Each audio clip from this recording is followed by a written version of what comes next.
Hello everyone, welcome to our study channel examyatra.com. In this session हम modern history के topic Indian national movement की series को continue करते हुए in this video हम discuss करेंगे माउंटबेटन प्लान।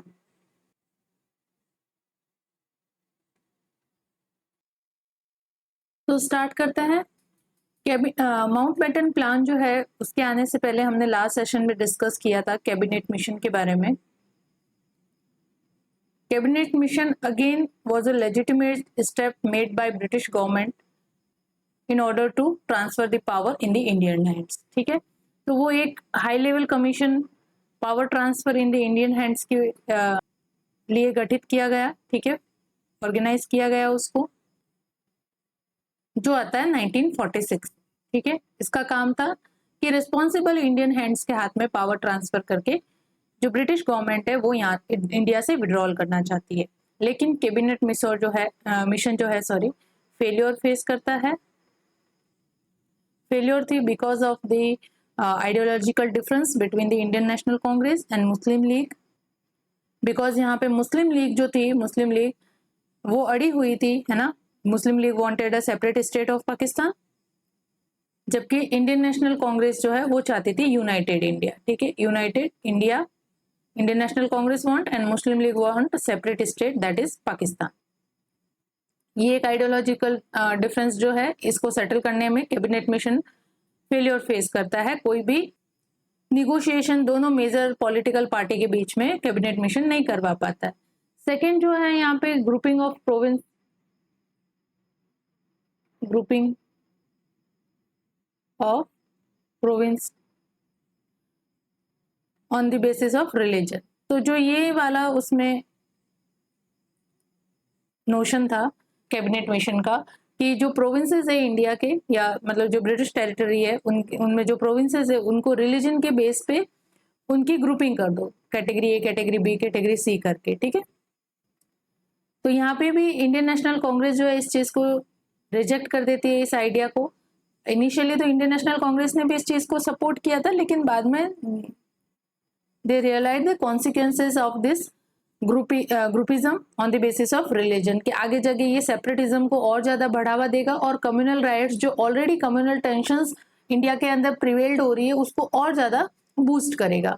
तो ये इंडियन नेशनल कांग्रेस जो है इस आइडिया को भी यहाँ पे रिजेक्ट कर देती है। दैट्स वाई कोई भी यूनानिमस डिसीजन नहीं बन पाता है, because Indian national Congress and Muslim League जो major political parties that time in India, तो इनके रिजेक्शन के कारण से कैबिनेट मिशन जो है वो फेलियर फेस करता जाता है।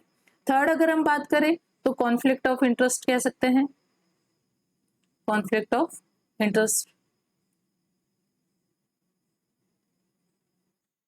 किस चीज का कॉन्फ्लिक्ट यहाँ पे, जो ये नोशन है, यानी ये जो कैबिनेट मिशन के द्वारा जो एडवाइस दी गई थी कि प्रोविंसेस की रिलीजन के बेस पे ग्रुपिज्म कर दो, तो ये जो ग्रुपिज्म है ये मुस्लिम लीग और इंडियन नेशनल कांग्रेस के इंटरेस्ट को हिट कर रहा था। मुस्लिम लीग वांट कि चलो ये जो कॉन्फ्लिक्ट, मतलब जो प्रोविंसेस का रिलीजन के बेस पे इस तरह से ग्रुपिज्म किया जा रहा है, category A, category B, category C, तो इस तरह से क्या होगा कि फर्दर जो पाकिस्तान की डिमांड है ना वो और ज्यादा उस चीज को सपोर्ट करेगी। यानी कि अगर पहले आप ग्रुपिज्म कर दो, मुस्लिम मेजोरिटी प्रोविंसेस बना दो एंड हिंदू मेजोरिटी प्रोविंस बना दो, तो मुस्लिम मेजोरिटी प्रोविंस है उसमें जो मुस्लिम लीग है उसका दबदबा रहेगा। तो मुस्लिम लीग फिर जब उसका दबदबा रहेगा, पॉलिटिकल पावर उसके हाथ में होगी प्रोविंसेस के अंदर, तो वो फर्दर जाके पाकिस्तान का फॉर्मेशन कर सकते हैं। मोहम्मद अली जिन्ना जो थे उनका ये मानना था कि groupism of the provinces on the basis of religion can pave the way for separate state that is Pakistan. So that's why Muhammad Ali Jinnah was supported this notion, the grouping of provinces on the basis of religion, while on the other hand Indian National Congress was not in the support of this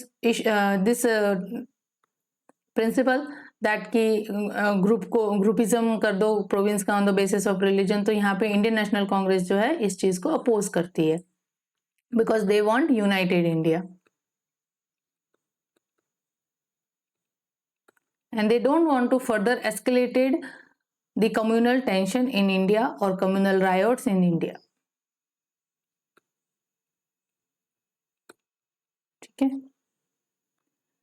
N cabinet mission का यहाँ पे क्यों failure हुआ था? Next अगर देखें हम तो डिमांड फॉर पावर, ठीक है, कैबिनेट मिशन के अंदर एक लूज फेडरेशन एस्टेब्लिश करने की बात की गई थी, इसलिए उसमें लूज फेडरेशन एस्टेब्लिश करने की बात की गई थी कि ये जो नोशन था ना, groupism of provinces on the basis of religion, जिसका सपोर्ट मुस्लिम लीग कर रही थी, और मुस्लिम लीग को यहाँ पे वी कैन से कि British were bias to Muslim League, तो मुस्लिम लीग को ये चीज दिलाने के लिए कि हाँ बंटवारा करे, ग्रुपिज्म करे प्रोविंसेस का, तो ये चीज दिलाने के लिए उन्होंने एक लूज फेडरेशन यहाँ पे गठित किया। तो जो लूज फेडरेशन का यहाँ पे प्रोविजन था in cabinet mission, that was not accepted by the Indian national Congress, loose federation. Again I will say कि लूज फेडरेशन जो है वो इस वाले प्रोविजन को, that is grouping of provinces on the basis of religion, वो यहाँ पे मुस्लिम लीग को सपोर्ट कर रहे थे, बेसिकली उनको पावर फुल बनाने का सोच रहे थे ब्रिटिश लोग, ठीक है। इस वजह से यहाँ पे लूज फेडरेशन का प्रोविजन यहाँ पे रखा गया था, जो इंडियन नेशनल कांग्रेस के द्वारा कंप्लीटली रिजेक्ट कर दिया गया। और इंडियन नेशनल कांग्रेस जो है, Congress wanted to the control the majority of the power and give minimum power to other provinces, ठीक है, यानी कि प्रोविंशियल जो ऑटोनॉमी है उसको वो कम रखना चाहती थी, या वी कैन से कि स्ट्रॉन्ग सेंटर का डिमांड इंडियन नेशनल कांग्रेस ने रखी थी अगेंस्ट द लूज फेडरेशन। तो यहाँ पे भी कोई यूनानिमस डिसीजन नहीं बन पाता है इस पॉइंट पे भी, और जो कैबिनेट मिशन है वो कंप्लीट फेलियर फेस करता है। देन डिस्ट्रस्ट तो था ही यहाँ पे। नेक्स्ट पॉइंट अगर बात करें कि क्यों फेलियर हुआ, तो distrust between the Indian national Congress and Muslim league. Muslim league को ये शक था कि अगर इंडियन नेशनल कांग्रेस के हाथों में पावर ट्रांसफर हो जाती है और इनके लीडरशिप में इंटरिम गवर्नमेंट बनती है, तो उसमें जो मुस्लिम लीग के इंटरेस्ट है वो हिट होंगे, या मुस्लिम लीग की जो सिक्योरिटी है, या इंडिया के अंदर जो मुस्लिम इंटरेस्ट है, मुस्लिम कम्युनिटी के जो इंटरेस्ट है, वो कहीं ना कहीं सेटबैक फेस करेंगे। तो मुस्लिम लीग को इंडियन नेशनल कांग्रेस के ऊपर ट्रस्ट नहीं था, और इंडियन नेशनल कांग्रेस मुस्लिम लीग के जो सेपरेट स्टेट की जो डिमांड है उससे इस तरह से इनको डिस्ट्रस करती थी कि ये तो चाहते ही नहीं है कि एक यूनाइटेड इंडिया बने, और इंडिया की यूनिटी में इनका कोई योगदान है ही नहीं। और अगर मुस्लिम लीग के यहाँ पे इंटरेस्ट फुलफिल हो जाता है कैबिनेट मिशन के द्वारा, जैसे ग्रुपिज्म वगैरह की जाए प्रोविंसेस की, तो इससे आगे जाके कम्युनल राइट्स और बनेंगे, और कम्युनल राइट्स और ज्यादा भड़केंगे। सेपरेट स्टेट की जो डिमांड है, दैट इज पाकिस्तान, उसकी डिमांड और ज्यादा प्रोफाउंड ग्राउंड गेन करेगी। तो इससे फिर जो यूनाइटेड इंडिया का जो सपना है ना, वो सपना का सपना रह जाएगा, और कुल मिला के ब्रिटिश जाने के बाद इंडिया में कुछ नहीं बचेगा, खाली सिविल वॉर के। तो इस सिविल वॉर की आग में जलने से इंडिया को बचाने के लिए इंडियन नेशनल कांग्रेस ने यूनाइटेड इंडिया के नोशन को सपोर्ट किया, और इस तरह से कैबिनेट मिशन इस चीज को अचीव नहीं कर पाया, यानी इंडियन नेशनल कांग्रेस और मुस्लिम लीग के बीच में कोई पॉलिटिकल कंसेंसस नहीं बना पाए, इसलिए कैबिनेट मिशन यहाँ पे फेलियर फेस करता है, ठीक है। लेकिन जो ब्रिटिश गवर्नमेंट है, या जो ब्रिटेन के अंदर गवर्नमेंट है, उन्होंने जो मैंने बताया आपको कि वर्ल्ड वॉर सेकेंड के टाइम का क्या सिनेरियो रहता है, या वर्ल्ड वॉर सेकेंड फाइट करने के बाद क्या सिनेरियो रहता है, जो ब्रिटिश लोगों को मजबूर करता है पावर को ट्रांसफर करने के लिए, ठीक है। ये चीजें हमने ऑलरेडी डिस्कस की है हियर एंड देयर। तो वर्ल्ड वॉर सेकेंड सिनेरियो के बाद, जैसे विल्सन चर्चिल जो है, चर्चिल प्रधानमंत्री थे during the world war second, और जैसे ही वर्ल्ड वॉर सेकेंड खत्म होने को होता है, तो चर्चिल ने भी अपना मन बना लिया था कि इंडिया को अब पावर ट्रांसफर कर देनी चाहिए, बिकॉज खुद ब्रिटेन की जो हालत है वो ऐसी नहीं थी कि इंडिया के अंदर वो अपने गवर्नमेंट को या जो अपने एडमिनिस्ट्रेशन है उनको रन कर पाए। Already they were facing war severity eight their home, and जो आफ्टर वॉर कॉन्सिक्वेंसेज है वो ब्रिटेन खुद अपने होम या घर कह दो, या ब्रिटेन खुद अपने देश में भी फेस कर रहा था, तो वो अपनी कॉलोनी को यहाँ पे मेंटेन करने में थोड़ा सा अक्षम हो रहा था। तो वर्ल्ड वॉर सेकेंड के बाद से, और इस तरह से कैबिनेट मिशन का भेजना, देन एटलीस्ट स्टेटमेंट आता है इन फरवरी 1947 में, ये सब ये शो करते हैं the incapability of the British to further maintain the British rule in India. ठीक है, तो ये चीजें इस तरह से शो की जाती है। तो 1946 में कैबिनेट मिशन आया, इन सब कारणों से वो फेल हो जाता है। शॉर्ट में मैंने आपको बता दिया, डिटेल में अगर आपको और ज्यादा जानना है तो कैबिनेट मिशन पे हमारा जो सेशन है वो आप कवर कर सकते हो, देख सकते हो वहां से। तो फिर आ जाता है 1947 में एटली का स्टेटमेंट। ठीक है, फरवरी के अंदर, फरवरी 1947 में एटली जो थे उस समय वर्ल्ड वॉर सेकेंड के बाद तुरंत जो पीएम बने थे, जो लेबर पार्टी से बिलोंग करते थे, एंड लेबर पार्टी जो थी वो इंडिया को इंडिपेंडेंस प्रोवाइड करने में या इंडिया को फ्रीडम ग्रांट करने की सपोर्ट में थी, मेजर सपोर्ट में थी। तो labour party in Britain was supporting the India's cause of independence. ठीक है, तो क्लीमेंट एटली जो है उन्होंने स्टेटमेंट दिया फरवरी के अंदर, फरवरी 20, 1947 डेट अगर याद रखना चाहो तो। उन्होंने ये लैंडमार्क अनाउंसमेंट किया that pave the way for end of British rule in India, यानी कि क्लीमेंट एटली ने ये घोषणा की कि इंडिया को हम फ्रीडम ग्रांट कर देंगे और कंप्लीट पावर ट्रांसफर जो है वो इंडियन हैंड्स में कर देंगे। ठीक है, तो this statement delivered in British house of common, जैसे वो हमारी संसद है वैसे वहीं पे हाउस ऑफ कॉमन यानी लोकसभा। ठीक है, निचला जो सदन होता है वहां पे। तो वहां पे यहाँ पे क्लीमेंट एटली के द्वारा अपने लेबर पार्टी के एज अ लीडर होने के नाते और ब्रिटेन के न्यू प्राइम मिनिस्टर होने के नाते उन्होंने ये स्टेटमेंट दिया कि वो इंडिया को फ्रीडम ग्रांट करने के सपोर्ट में है, एंड ब्रिटिश गवर्नमेंट पॉलिसी अब आगे ये होगी कि किस तरह से विड्रॉ करे पावर का और किस तरह से पावर जो है वो इंडियन लीडरशिप को ट्रांसफर की जाए। तो क्लीमेंट एटली के इस स्टेटमेंट से ये चीज क्लियर हो जाती है और वी कैन से कि इस चीज को रिकॉग्नाइज किया जाता है, that is recognition of the incapability of British administration in India. ठीक है, अब मतलब और आगे फर्दर ब्रिटिश एडमिनिस्ट्रेशन जो ब्रिटेन है वो इंडिया के अंदर एडमिनिस्ट्रेशन को रन करने का और ज्यादा खर्चा एक्सपेंसेस नहीं उठा सकते। फिर यहाँ पे हम देखते हैं, एक तो वर्ल्ड वॉर सेकेंड का सिनेरियो है। ठीक है, आगे चलो हम आगे ही बढ़ जाते हैं नेक्स्ट पेज पे, वहां पे डिटेल में देखते हैं क्लीमेंट एटली का स्टेटमेंट। तो देखते हैं context leading to this statement, है ना, कि क्या मजबूरी ऐसी हुई ब्रिटेन की या ब्रिटिश गवर्नमेंट की, जिन्होंने क्लीमेंट एटली जो प्राइम मिनिस्टर बने थे उस समय ब्रिटेन के after the world war second, उनको मजबूर किया कि वो इंडिया को अब पावर ट्रांसफर करने के हक में खड़े होते हैं। क्या लेबर पार्टी इतनी लिबरल थी कि वो सभी को या मतलब डीकोलोनाइजेशन के प्रोसेस को सपोर्ट करती थी, या फिर सभी जो अपनी कॉलोनीज है उसको फ्रीडम ग्रांट करने के सपोर्ट में थी? क्या ऐसा था? नहीं। देखो, एवरी नेशन जो है यहाँ पे they want to secure their interest anyhow. ठीक है, अगर ब्रिटेन की पूरी इनकम उनकी कॉलोनी से आती थी, है ना, ब्रिटेन के ऑलमोस्ट सारी जो इनकम है उनके, देखो खुद का कोई एग्रीकल्चर सिस्टम इतना डेवलप है नहीं जहाँ से वो एग्रीकल्चर प्रोडक्शन करके अपनी जो लोग है उनका पेट भरण कर सके। तो इनकी जो मेजोरिटी ऑफ इनकम थी और किस कारण से ये वेल्दी थे, वो सब था इनकी कॉलोनी की वजह से।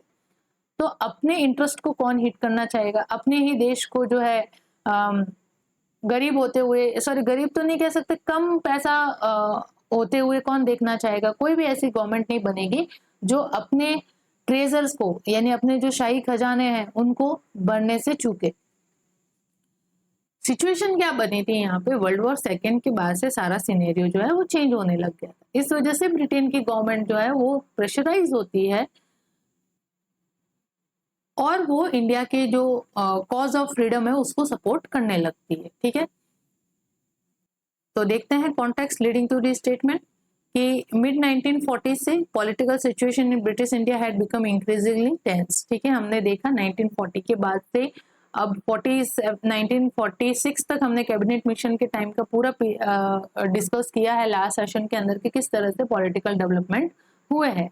ठीक है, यहाँ पे मुस्लिम लीग अलग से अपना सेपरेट स्टेट बनाने का, फॉर्मेशन करने का प्रस्ताव रखती है और जिद पे अड़ी हुई है। ठीक है, इसके कारण कम्युनल रायोट्स बढ़े, communal tensions between the various group of in India was already present, और demand of independence demand of independence was also raised, or we can say escalated. तो इंडियन इंडिपेंडेंस मूवमेंट जो run हो रहा था, अब जाके 1940 तक आते आते वो भी बहुत ज़्यादा प्रोफाउंड ग्राउंड उसने भी अपना क्रिएट कर दिया था। और इस इंडियन इंडिपेंडेंस मूवमेंट में इंडियन नेशनल कांग्रेस और मुस्लिम लीग, इन दोनों मेजर पार्टी ने एक बहुत बड़ा मेजर रोल प्ले किया अपनी अपनी तरफ से, ठीक है। तो अब ये जो कॉज ऑफ इंडिपेंडेंस है वो बहुत ज़्यादा एस्केलेट हो चुका है। इसी के साथ ही जो कम्युनल टेंशन है between the Hindu and Muslim, वो भी और बहुत ज़्यादा बढ़ चुके हैं, इंटेंसिफाइड हो चुके हैं।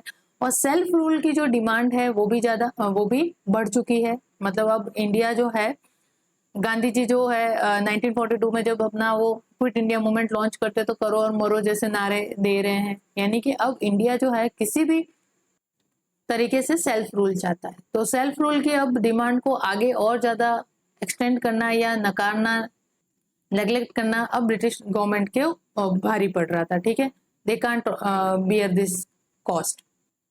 और इसके अलावा ब्रिटेन के भी वर्ल्ड वॉर सेकेंड के बाद से हालत खस्ता हो चुकी, बिकॉज वर्ल्ड वॉर सेकेंड के टाइम में पूरा वॉर वेपन्स वगैरह के अंदर पूरी मनी एंड मैन दोनों चले गए हैं ना, मैन पावर और पैसा दोनों गए यहाँ पे। कितने ज्यादा तो सोल्जर्स यहाँ पे लॉस्ट हो गए। फिर जब इतने ज्यादा सोल्जर्स लॉस्ट हो गए और वहाँ पे आर्म्स एंड एम्यूनिशन खरीदने के लिए मनी भी सब गई है ना, कंप्लीट डिस्ट्रक्शन फेस किया ब्रिटेन ने भी। ब्रिटेन की यहाँ पे वर्ल्ड वॉर सेकेंड के अंदर अलाइज पावर के रूप में जीत तो होती है, लेकिन जीत होके भी वो हार के समान ही थी, बिकॉज कुछ भी गेन नहीं हुआ। गेन तो छोड़ो, यहाँ पे डीकोलोनाइजेशन प्रोसेस चालू हो गया था। जगह जगह पे जो कॉलोनीज है वो अपना आवाज उठा रही थी फॉर द फ्रीडम, सबको फ्रीडम चाहिए थी। तो डीकोलोनाइजेशन भी प्रोसेस चालू हो गया था। और ज्यादा फर्दर ब्रिटेन जो है वो अपनी कॉलोनी को मेंटेन करने की हालत में नहीं थी, क्योंकि खुद के यहाँ पे भी खुद ब्रिटेन जो है सीवियरिटी फेस कर रहा था फाइनेंशियली, ठीक है। और किसी भी एडमिनिस्ट्रेशन को रन करने के लिए आपको सबसे पहले फाइनेंस चाहिए, बाकी चीजें मैन पावर वगैरह बाद में। फाइनेंस तो पूरा यहाँ पे वर्ल्ड वॉर सेकेंड में लग चुका था। खुद वहाँ की जो है इंडस्ट्रीज जो है वो शट डाउन हो चुकी थी, प्रोडक्शन हो नहीं रहा था, सरप्लस जनरेट हो नहीं रहा था। और उसके कारण जो है वहां पे भी हंगर जैसी सिचुएशन बनी, लोग अनएम्प्लॉयड होने लगे। तो अब ब्रिटेन के पास इतना ही फाइनेंशियल सपोर्ट था या इतना ही फाइनेंशियल कैपेबिलिटी थी कि वो खुद के ब्रिटेन के होम टाउन का जो खर्चा है वो चला सके और वहां के लोगों की सुविधा कर सके, बजाय कि वो अपनी कॉलोनी के अंदर एडमिनिस्ट्रेशन रन करने में खर्च करे। तो वर्ल्ड वॉर सेकेंड के बाद का सिनेरियो जो था उसने भी एक मेजर रोल प्ले किया ब्रिटेन गवर्नमेंट को ये डिसीजन लेने में कि अब इंडिया को फ्रीडम ग्रांट कर देनी चाहिए। तो Britain after the world war second facing economic difficulties at home and found increasingly challenging to maintain control over India. Not over India, but also other colonies of the Britain was same going through this process of decolonization. ठीक है, so these all context played a major role, or we can say this all context leading to the statement, Clement Attlee's statement in February 1947. अब Clement Attlee ने यहाँ पे घोषणा कर दी, ठीक है, कि हमें 1948 जून 1948 से पहले इंडिया से कंप्लीट विड्रॉ कर देना चाहिए और पावर जो है वो इंडियन हैंड्स में ट्रांसफर कर देनी चाहिए, चाहे वो कोई भी हो, मुस्लिम लीग के हाथों में करनी है या फिर किसी के भी हाथ में करनी है, हमें यहाँ से अब निकलना है। अब आप सोचो कि ब्रिटेन जो है इतनी जल्दी क्यों चाह रहा था इंडिया से विड्रॉ करना। एक तरफ तो जब 1940 के पीरियड का पहले का पीरियड देखे, क्विट इंडिया मूवमेंट के पीरियड, तो वो डोमिनियन स्टेटस प्रोवाइड करने में लगा हुआ था कि हम डोमिनियन स्टेटस प्रोवाइड करते हैं, है ना। पहले तो ये भी नहीं कर रहा था, लेकिन बाद में जब प्रेशराइज हुए, ठीक है, वर्ल्ड वॉर में अपने इंडिया का सपोर्ट गेन करने के लिए वो डोमिनियन स्टेटस, जैसे अगस्त ऑफर वगैरह लाए हैं ना, क्रिप्स मिशन वगैरह है, लेकिन अब डोमिनियन स्टेटस तो हमारे लिए रिलेवेंट ही नहीं रहा। लेकिन अब जाके जो है 1940 के बाद से देखो तो वो कंप्लीट फ्रीडम ग्रांट करने के सपोर्ट में। ये क्यों हुआ? क्योंकि देखो इंडिया के अंदर जो कम्युनल टेंशन्स थी ना वो बहुत ज़्यादा एस्केलेट हो चुकी थी। मुस्लिम लीग जो है अपने सेपरेट स्टेट के फॉर्मेशन के नोशन के ऊपर या इस बात के ऊपर अड़ी हुई थी कि उन्हें एक अपना खुद का रिलीजन के बेस पे स्टेट बना के दो, ठीक है। ब्रिटिश गवर्नमेंट नहीं चाहती थी कि वो इंडिया को इस तरह से टुकड़े करके जाए। अब क्यों नहीं चाहती थी? नहीं चाहने का भी कारण था कि कम्युनल टेंशन्स इतने ज्यादा अराइज हो गए थे कि ये कभी भी दंगों का रूप ले सकते थे, ठीक है। ये जो कम्युनल टेंशन्स है between the Hindu and Muslim, ये दंगों का रूप ले सकती थी और पूरा का पूरा इंडिया जो है during the British administration civil war में जाने वाला था, ठीक है। तो ये जो फ्यूचर है इंडिया का ये भांप चुके थे ब्रिटिश, क्योंकि इनकी पैदाइश थी ये डिवाइड एंड रूल जो है या कम्युनल टेंशन्स अराइज हुए इंडिया में, वो किनकी देन थी? खुद ब्रिटिश लोगों की। तो अपने किए पे तो भरोसा होगा ही उनको कि हाँ भाई ये आगे इसका कॉन्सिक्वेंसेस ये होने वाला है। तो कंप्लीट इंडिया जो है वो सिविल वॉर के अंदर जाने वाला था। अब सिविल वॉर अगर हो जाता या मतलब दंगे भड़क जाते और सिविल वॉर की गृह युद्ध की स्थिति बन जाती तो फिर ब्रिटिश जो है यहाँ से विड्रॉ नहीं कर पाते। फिर कैसे विड्रॉ करते? फिर तो उनके ऊपर दब्बा लग जाता ना कि देखो कंप्लीट देश को सिविल वॉर के अंदर झोंक के विड्रॉ करके भाग गए। तो ब्रिटिश एडमिनिस्ट्रेशन जो है वहां से अपने आप को कंप्लीट विड्रॉ नहीं कर पाता, शांतिपूर्ण तरीके से विड्रॉ नहीं कर पाता और इस सिविल वॉर को उसको फेस करना ही पड़ता, ठीक है ना। तो अगर इस सिविल वॉर को वो फेस करना पड़ता तो इसकी हमने देखा ना कि वर्ल्ड वॉर सेकंड के बाद इकोनॉमिक डिफिकल्टीज बहुत ज्यादा बढ़ गई थी ब्रिटेन की। ब्रिटेन अपने होम टाउन का भी एडमिनिस्ट्रेशन रन करने में डिफिकल्टी फेस कर रहा था। तो इंडिया जैसे बड़े एक देश का इतनी बड़ी पॉपुलेशन का सिविल वॉर वो कैसे मेंटेन कर पाता, कैसे उसको कर्व कर पाता। तो वो चाहते थे कि हम जितना जल्दी हो सके यहाँ से विड्रॉ करें, फिर सिविल वॉर हो चाहे दंगे हो या पूरा देश जल के मर जाए, उनको कोई मतलब नहीं है। एटलीस्ट उनके ऊपर उनकी प्रेस्टीज के ऊपर ये धब्बा नहीं लगेगा कि एक कंप्लीट देश का उन्होंने डिस्ट्रक्शन करके चले गए, ठीक है। तो उनको अपनी प्रेस्टीज को मेंटेन करने के लिए प्लस इस सिविल वॉर के अंदर इन्वॉल्व होने से अपने आप को एस्केप करने के लिए ये चीज जो है क्लीमेंट एटली ने इस प्रोसेस को granting the freedom to Indian hands, इस प्रोसेस को फास्ट करने की मतलब ऑर्डर्स दिए, ठीक है, कि फटाफट ये काम जो है निपटाओ। इस समय जो है इस वजह से इन्होंने वॉइस रॉय भी चेंज कर दिया क्लीमेंट एटली ने। वेवेल थे, हमने देखा जो कैबिनेट मिशन के टाइम पे वेवेल थे वॉइस रॉय, वेवेल को हटा के माउंट बैटन को वहां पे नियुक्त किया as a viceroy of India, ठीक है, कि आप जाके इस प्रोसेस को फटाफट जितना जल्दी हो वो करके आओ, ठीक है। तो समझ में आ गया आपको कि अभी ये इतनी जल्दी क्यों हो रही है जाने की। तो अब की पॉइंट्स देख लेते हैं एटलीस्ट के स्टेटमेंट का कि क्या क्या उन्होंने की पॉइंट रखे। तो फर्स्ट है यहाँ पे decision to leave India. As I said कि Clement Attlee announced that British government had decided to transfer power to responsible Indian hands and no later than June 1948, यानी कि जून 1948 के पहले पहले ये कंप्लीट जो इंडिया की पावर है वो ट्रांसफर कर देना चाहते हैं रिस्पॉन्सिबल इंडियन हैंड्स में और विड्रॉ यहाँ से करना चाहते हैं। इससे ज्यादा वो डिले नहीं करेंगे। जून 1948 तक any how they will grant freedom to India. So this decision reflects the Britain's recognition of the unsustainable nature of its rule in India and the necessity to exit in an orderly manner. Necessity क्यों मैंने आपको बता दिया, civil war से बचना था, इनको escape करना था, और अनसस्टेनेबिलिटी नेचर ऑफ इट्स रूल, यानी ब्रिटेन की अनसस्टेनेबिलिटी क्यों थी कि इकोनॉमिक क्राइसिस फेस कर रहा था।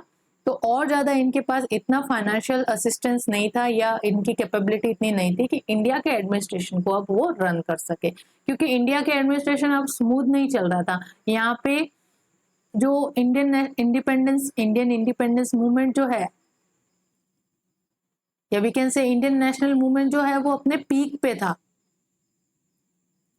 ठीक है। तो सिचुएशन बहुत ज्यादा यहाँ पे भी अनस्टेबल थी, पॉलिटिकल सिचुएशन।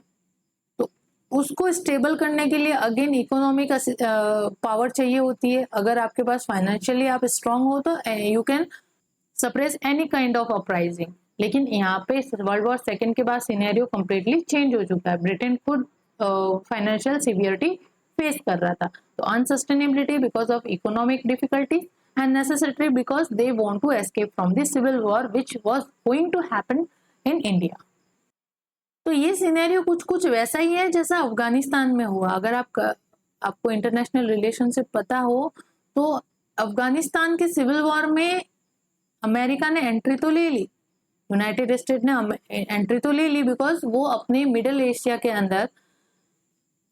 के अंदर अपना एक बेस बनाना चाहता था। उसने सोचा कि सिविल वॉर एंड करवाने के बाद वहां अपनी पसंद की गवर्नमेंट बिठा देंगे और फिर हम इनडायरेक्टली वहां पे अपना एक बेस बना के रखेंगे सो दैट कि वो रशिया को काउंटर कर सके, मिडिल ईस्ट के अंदर रह के अफगानिस्तान में रहते हुए रशिया को काउंटर कर सके। और क्योंकि देखो अमेरिका जो है मिडिल ईस्ट और इस वाले पूरा यूरोप वगैरह एशिया वगैरह से बहुत दूर बैठा है, वहां दूर से वो इतने अच्छे से जो है वॉर स्ट्रेटेजी नहीं डिसाइड कर पाता, तो उसको यहाँ पे प्रॉपर एकदम सेंटर में या कहीं पे भी एशिया वगैरह में अपना एक मिलिट्री बेस चाहिए, जिसके कारण वो कोल्ड वॉर के समय की बात है, तो एक मिलिट्री बेस हो तो वहां से वो अच्छे से अपने अपोनेंट्स को काउंटर कर सकता है। तो इसी तरह से अफगानिस्तान को उसने देखा कि हाँ इधर अपन इस लूप होल में एंटर तो कर लेते हैं, सिविल वॉर हम एंड करवा देंगे, हमारे पास इतनी मिलिट्री है, इतना फाइनेंस है। ऑब्वियसली था, America was a great power of that time, America Russia है ना, तो ये अपने ये बिग पावर का ही लड़ाई थी। कोल्ड वॉर पूरा अमेरिका और रशिया के ऊपर ही मतलब चला, मतलब कोल्ड वॉर एक कोई एक्चुअल वॉर तो नहीं हुआ था, लेकिन वही ऐसे एक दूसरे को हुल देते रहते थे, ठीक है। तो वो वर्ल्ड वॉर का टॉपिक है, हम यहाँ पे बात करते हैं कि सेम अफगानिस्तान के अंदर भी क्या हुआ, अमेरिका ने एंटर तो कर दिया, उसको एडमिनिस्ट्रेशन करने का सोचा, लेकिन बाद में कभी निकल नहीं पाया, ठीक है। आपने देखा किस तरह से अफगानिस्तान का डिस्ट्रक्शन हुआ। अमेरिका अब अगर निकलना चाहे तो भी निकल नहीं सकते बिकॉज इंटरनेशनल प्रेशर होता है कि आपने वहां पे सिविल वॉर की सिचुएशन अराइज की, ठीक है, तो अब इसको सॉर्ट आउट करके आप निकलो, ऐसे नहीं निकल सकते। तो सेम चीज उस समय भी थी कि वो प्रेस्टीज की बात आ जाती है, अगर वो यहाँ पे निकलता है, अब उसको निकलने से कोई रोक भी नहीं सकता कि अमेरिका अपने सारे ट्रूप्स को विड्रॉ कर दे, तो वो अपना उसका डिसीजन है, कोई रोक नहीं सकता। लेकिन एक प्रेस्टीज की बात होती है कि आप ऐसे एक रिस्पॉन्सिबल नेशन होके या इतने बड़े पावर होके आप ऐसा स्टेप लेते हो, तो वो आपके प्रेस्टीज पे बात होती है। तो ऐसा ही सेम सिचुएशन हो गया था इंडिया के अंदर भी, मतलब नहीं हुआ था सिविल वॉर, हुआ नहीं, बट सिचुएशन बन चुकी थी, कम्युनल टेंशंस इस लेवल तक पहुंच चुके थे कि कभी भी सिविल वॉर हो सकता है। लेकिन पार्टीशन के टाइम पे जो हुआ वो हम पता ही है हमें सबको, किस तरह से कम्युनल टेंशन कितने ज्यादा एस्केलेट हुए थे, लाखों लोग पार्टीशन के टाइम जो है माइग्रेशन के अंदर मारे गए इधर से उधर होने में, ठीक है, कम्युनल रायोट्स भी हुए, तो वो भी कोई सिविल वॉर से कम तो नहीं था। तो सेम अफगानिस्तान की तरह ये तो बाद में होता है, लेकिन ऐसी ऐसी सिचुएशन उस टाइम पे भी बनी थी। लेकिन अच्छा हुआ कि ब्रिटेन ने यहाँ पे पहले ही अपना विड्रॉल कर लिया, उसकी प्रेस्टीज भी बच गई और इंडिया के अंदर लकीली सिविल वॉर नहीं हुआ। पार्टीशन हुआ, कुछ लोगों मतलब बहुत सारे लोगों की जान गई यहाँ पे, पार्टीशन का भी दर्द एक अलग ही दर्द है, बट कम से कम देश जो है वो सिविल वॉर में जाने से बच गया। तो क्लीमेंट एटली का की पॉइंट, क्लीमेंट एटली के स्टेटमेंट का की पॉइंट फर्स्ट था डिसीजन टू लीव इंडिया, दोनों हमने देख लिया क्या, unsustainability and necessity both we have discuss over there. Next point is recognition of self government as a goal, ठीक है। अब गवर्नमेंट को जो सेल्फ रूल की डिमांड है इंडियन साइड से, उसको रिकॉग्नाइज करने का टाइम आ चुका है। क्यों आ चुका है वो भी मैंने समझा दिया। The statement reiterated that the British government had always intended, अब क्या कह रहे हैं वो, कि ब्रिटिश गवर्नमेंट तो हमेशा से चाहती थी to lead India toward self government, कि इंडिया को सेल्फ गवर्नमेंट की तरफ लेके जाए। यानी कि इनका कहने का ये मतलब है, अगेन यहाँ पे व्हाइट मैन बर्डन थ्योरी हो जाती है कि हम इंडिया को रूल करने के लिए नहीं आए थे, हम इंडिया को क्या करने आए थे, सिविलाइज करने के आए थे। और सिविलाइजेशन का जो हमारा मिशन था वो कंप्लीट हो चुका है। इंडियंस नाउ सिविलाइज्ड इनफ कि वो अपना सेल्फ रूल जो है मेंटेन कर सके, तो that's why we are transferring the power into Indian hands. और जो कमिटमेंट इंडिया एक्ट 1935 में और क्रिस्प मिशन ऑफ 1942 में किए गए कि इंडिया को डोमिनियन स्टेटस प्रोवाइड करेंगे, डोमिनियनशिप देंगे, है ना, डोमिनियन स्टेट बनाएंगे, तो वो सारे कमिटमेंट जो है वो अब फुलफिल करने का टाइम आ चुका है। And which had aim to grant India a greater degree of autonomy. मतलब 1935 के इंडिया एक्ट के अंदर भी यही कहा गया था कि इंडिपेंडेंस तो नहीं, लेकिन हम सेल्फ रूल को ग्रेजुअली धीरे धीरे जो है, या वी कैन से कि जो डिग्री ऑफ ऑटोनॉमी है, स्वशासन की जो डिग्री है, उसको धीरे धीरे हम एक बड़े लेवल पे ले जाके कंप्लीट फ्रीडम प्रोवाइड करेंगे, लेकिन ऑर्डरली मैनर में। एकदम से हम फ्रीडम नहीं दे सकते, आप संभाल नहीं पाओगे। हम धीरे धीरे क्या करेंगे, ऑटोनॉमी देते जाएंगे आपको, और ज्यादा पावर ट्रांसफर आपके हैंड में करते जाएंगे, सो दैट कि आप ट्रेंड हो जाओ अपना complete administration without British help run करने में। ठीक है, तो ये सारी चीजें ऑलरेडी हियर एंड देयर बात की गई थी। क्रिप्स मिशन है, अगस्त ऑफर है, इंडिया एक्ट ऑफ 1935 के अंदर ये सब बातें की गई थी। तो जो कमिटमेंट वहां किए गए थे, अब उनको फुलफिल करने का भी टाइम आ चुका है, यानी कि सेल्फ गवर्नमेंट का जो गोल है उसको अचीव करने का टाइम आ चुका है। And already British were intended to lead India towards self government. तो जिस मकसद से ब्रिटिश आए थे इंडिया में, वो अब मकसद पूरा होने जा रहा है। यानी 1947 अब ऐसा आने वाला है पीरियड कि जहाँ पे जो इस मकसद से ब्रिटिश इंडिया में आए थे कि इंडिया को सिखाए किस तरह से सेल्फ रूल किया जाता है, वो अब मकसद नजदीक आ चुका है ना, वो दिन अब पास आ चुका है। देखो ये कहना है किनका, ब्रिटिश लोगों का। तो वही बात है ना, प्रेस्टीज की बात है यहाँ पे। इसीलिए ब्रिटेन जो है अपने आगे क्या लगाता था, the great Britain, the great Britain. हम तो नहीं लगाते द ग्रेट इंडिया, जबकि हम विश्व गुरु कहलाते थे। वही है, इनको शो ऑफ करना है प्रेस्टीज का। फिर क्लीमेंट एटली ने यहाँ पे एज आई सेड कि इस प्रोसेस को और ज्यादा फास्ट करने के लिए, प्रॉपर मैनर में करने के लिए न्यू वाइसरॉय नियुक्त किया है ना, और उसका मिशन भी पूरा उसको समझा के भेजा किस तरह से करना है। और न्यू वाइसरॉय थे आपके लॉर्ड लुइस माउंटबेटन, जो एक रॉयल फैमिली से बिलोंग करते थे और बहुत अच्छे कम्युनिकेटर थे, बहुत अच्छे मतलब डिप्लोमेट थे। इस वजह से इनको इस काम के लिए चुना क्लीमेंट एटली के द्वारा। तो Lord Louis Mountbatten was announced as the new viceroy of India. Attlee task Mountbatten with overseeing the process of British withdrawal. क्या करने के लिए भेजा इनको, overseeing the process of British withdrawal and ensuring a smooth transition of power. ठीक है, कि भारत में जो ये प्रोसेस है ब्रिटिश विड्रॉल की, ये स्मूथली हो, ऑर्डरली मैनर में हो, इसका पूरा सुपरविजन आपको करना है। किसको, लुइस माउंटबेटन को। और ये इंश्योर भी करना है कि जो पावर का ट्रांसफर है वो स्मूथली हो, विदाउट कोई दंगे भड़के, या विदाउट किसी ग्रीवेंसेस के, या विदाउट किसी असहमति के। आपको ये काम करना है कि सभी पॉलिटिकल पार्टीज को यूनानिमस डिसीजन पे लाना है, और फिर आपको पावर को ट्रांसफर करना है। ठीक है, सब पार्टी को मना के, सब हाँ भरे, तब जाके स्मूथली पावर का ट्रांसफर कर देना है। ठीक है ना। तो माउंटबेटन को ये टास्क देके क्लीमेंट एटली ने इंडिया भेजा as a new viceroy of India.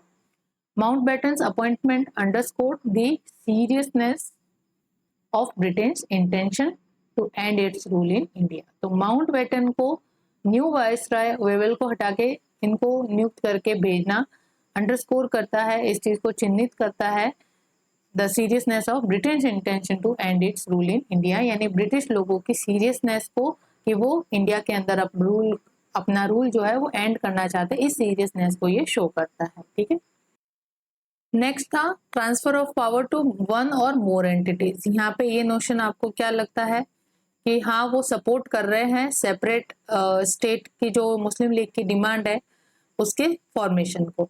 ठीक है, तो एटली का कहना था, Attlee's statement left open the possibility that power could be transferred to more than one entity if no agreement could be reached on a united India।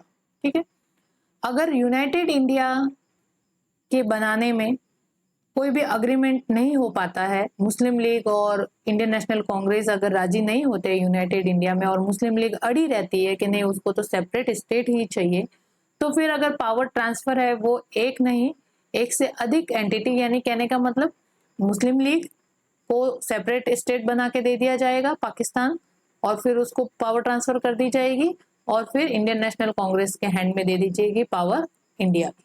ठीक है, तो this provision let the ground work for the eventual partition of India. तो Clement Attlee के इस notion ने, इस provision ने, उसके स्टेटमेंट के इस प्रोविजन ने फर्दर जो है ग्राउंड वर्क क्रिएट कर दिया था for the partition of India into two separate nation, that is India and Pakistan, based on religious line. तो इंडिया और पाकिस्तान का फॉर्मेशन पॉलिटिकल बेस पे नहीं हुआ, किस बेस पे हुआ है? रिलीजियस बेस पे हुआ है। तो जवाहरलाल नेहरू तो सपोर्ट में भी नहीं थे कि रिलीजन के बेस पे कोई कैसे स्टेट बना सकता है, मतलब रिलीजन के बेस पे स्टेट तो बनना कभी वो सपोर्ट नहीं करेंगे। लेकिन माउंटबेटन के समझाने पे, माउंटबेटन ने जवाहरलाल नेहरू को समझाया, बिकॉज वो बहुत अच्छे डिप्लोमेट थे। एक्चुअली माउंटबेटन बहुत अच्छे डिप्लोमेट भी थे और अपनी कन्विंसिंग पावर की वजह से वो जवाहरलाल नेहरू को जवाहरलाल नेहरू को कन्विंस करने में सक्सेसफुल रहते हैं कि देखो, इसका अगर आप यूनाइटेड इंडिया पे अड़े रहते हो तो फिर आपके नेशन, मतलब इंडिया को, आपके नेशन के इंडिया को सिविल वॉर की आग में जलने से कोई नहीं रोक सकता। बिकॉज मुस्लिम लीग रिलक्टेंट हो चुकी है, बिल्कुल ही जिद पे अड़ चुकी है कि उसको सेपरेट स्टेट चाहिए। अगर सेपरेट स्टेट हम उनको प्रोवाइड नहीं करते हैं तो फिर ये दंगे करेंगे, ठीक है। पूरी मुस्लिम कम्युनिटी है वो दंगों पे उतर जाएगी, जगह पूरा जो नेशन है वो जगह जगह सिविल वॉर फेस करेगा। तो पूरा देश इस चीज को सफर करे, उससे तो अच्छा है कि एक पर्टिकुलर कम्युनिटी को उसको अलग से अपनी लैंड देके सेपरेट कर दिया जाए, वो भी पीसफुल वहां पे रिजाइड करे और पूरा देश भी पीसफुल रिजाइड करे। अदरवाइज अपनी इस जिद के कारण, एक जिद के कारण कि यूनाइटेड इंडिया बनाना है और उसकी इस जिद पे पूरा देश सफर करे, ये जस्टिस भी नहीं है, ठीक है ना। तो उन्होंने अच्छे से जवाहरलाल नेहरू को इसके प्रॉस एंड कॉन्स समझा दिए कि पार्टीशन क्यों जरूरी है, और जवाहरलाल नेहरू बाद में फिर अग्री भी हो गए for the partition of India. तो पार्टीशन की पॉसिबिलिटी क्यों बनी? Because of the reluctanceness of Muslim League और which demanded a separate Muslim state and reluctancy of, या वी कैन के intransigence between the Indian national Congress and Muslim League. Indian national Congress यहाँ पे unified India के ऊपर अड़ी हुई थी और मुस्लिम लीग जो है वो अपने सेपरेट मुस्लिम स्टेट के ऊपर बनी हुई थी, जो इवेंचुअली पॉसिबिलिटी क्रिएट कर दी पार्टीशन के लिए, ठीक है। अगर देखो कैबिनेट मिशन की जो प्रोविजन था जिसके अंदर ग्रुपिज्म की गई थी प्रोविंसेस की, तो वो यहाँ पे ब्रिटिश क्या करना चाह रहे थे? ग्रुपिज्म करके मुस्लिम लीग को सेटिस्फाई करना चाह रहे थे, उनको पैसिफाई करना चाह रहे थे, और यूनाइटेड इंडिया का जो सपना था, जो इंडियन नेशनल कांग्रेस देख रही थी, उसको भी सेटिस्फाई करना चाहते थे कि चलो ग्रुपिज्म कर दो, बांटो मत, इंडिया को दो हिस्सों में मत बांटो, भारत इंडिया पाकिस्तान मत करो, ग्रुपिज्म कर दो। कुछ प्रोविंसेस के अंदर यहाँ पे मुस्लिम लीग राज कर देगी और कुछ प्रोविंसेस के अंदर यहाँ पे इंडियन नेशनल कांग्रेस जो है वो राज, यानी कि हिंदू मेजोरिटी और मुस्लिम मेजोरिटी के बेस पे बांट देते हैं। यूनिफाइड इंडिया ही रहेगा, लूज फेडरेशन रहेगा, प्रोविंशियल ऑटोनॉमी रहेगी। लेकिन इसको भी मानते तो फर्दर जाके तो यही बात है कि ये जो प्रोविंशियल ऑटोनॉमी है ये आगे जाके ग्राउंड क्रिएट कर ही चुकी है सेपरेट मुस्लिम स्टेट का। तो मुस्लिम लीग तो किसी भी तरीके से सेपरेट स्टेट बना के रहती है, इन प्रोविंसेस को मिला के वो बना देती है अपना पाकिस्तान, है ना। क्योंकि सेंटर के पास अगर सेंटर स्ट्रांग नहीं होता तो सेंटर कुछ कर भी नहीं सकता, जो प्रोविंसेस डिसीजन लेंगे वही होने वाला था। तो इस वजह से इंडियन नेशनल कांग्रेस ने यहाँ पे लूज जो फेडरेशन है उसका विरोध किया था, क्योंकि एनीवेज वो भी यहाँ पे पाकिस्तान के फॉर्मेशन को रोक नहीं पाता कैबिनेट मिशन के अंदर जो प्रोविजन था। और बाद में जब ये माउंटबेटन आया तो इन्होंने भी समझा दिया कि देखो पार्टीशन तो है वो इनएविटेबल हो चुका है, सिचुएशन ऐसी बन चुकी है कि पार्टीशन आपको करना ही पड़ेगा। जो ये यूनिफाइड इंडिया है इसका तो आप सपना छोड़ दो। तो हम ऐसा करते हैं, कोशिश करेंगे कि कम से कम जमीन जो है वो पाकिस्तान को दे, छोटी से छोटी जमीन पाकिस्तान को देके इस पूरी कम्युनिटी को सेपरेटली एक स्टेट प्रोवाइड कर देते हैं, ठीक है। तो इनका ये भी था इंडियन नेशनल कांग्रेस, बिकॉज बहुत सारी चीजों के ऊपर इंडियन नेशनल कांग्रेस ने भी अपना कदम पीछे हटा दिया था और ब्रिटिश लोगों को के डिसीजन को मान लिया था, यानी पार्टीशन जैसे डिसीजन को मान लिया था। तो इंडियन नेशनल कांग्रेस को भी कंसेशन देने के लिए माउंटबेटन ने उनको ये तसल्ली दी कि आप चिंता मत करो, हम कोई बहुत बड़ा लार्जर पोर्शन जो है वो पाकिस्तान को नहीं देंगे, कम से कम लैंड देके इनको सेपरेट करेंगे, ठीक है। नेक्स्ट है प्रोविजन क्लेमेंट एटली का स्टेटमेंट का, कॉल फॉर इंडियन यूनिटी, और कोशिश करेंगे कि इंडिया की यूनिटी बनी रहे। तो इन्होंने कहा कि सभी इंडियन नेशनल कांग्रेस और जो भी मेजर पॉलिटिकल पार्टीज है, इंडियन नेशनल कांग्रेस है, मुस्लिम लीग है और अदर पॉलिटिकल ग्रुप्स है, इनको सबको एक साथ बिठा के एक मत पे लाएंगे और यूनिफाइड गवर्नमेंट बनाने की हम कोशिश करेंगे। ठीक है, that is the call for Indian unity. लेकिन क्लीमेट एटली ये जान भी चुके थे कि जो ये डीप सीटेड डिवीजन है, यानी जो आइडियोलॉजिकल डिफरेंसेस है between Indian national Congress and Muslim League and other political group, ये यूनिटी को कहीं ना कहीं से हैम्पर करेंगे। ठीक है, तो this division and conflict that would prevent the unity. लेकिन फिर भी उन्होंने कोशिश की कि सबको बिठा के यूनिफाइड गवर्नमेंट बनाने की कोशिश करेंगे और इंडिया का पार्टीशन ना हो, सेपरेट स्टेट जैसा स्टेट ना बने, ये हम पूरी कोशिश करेंगे।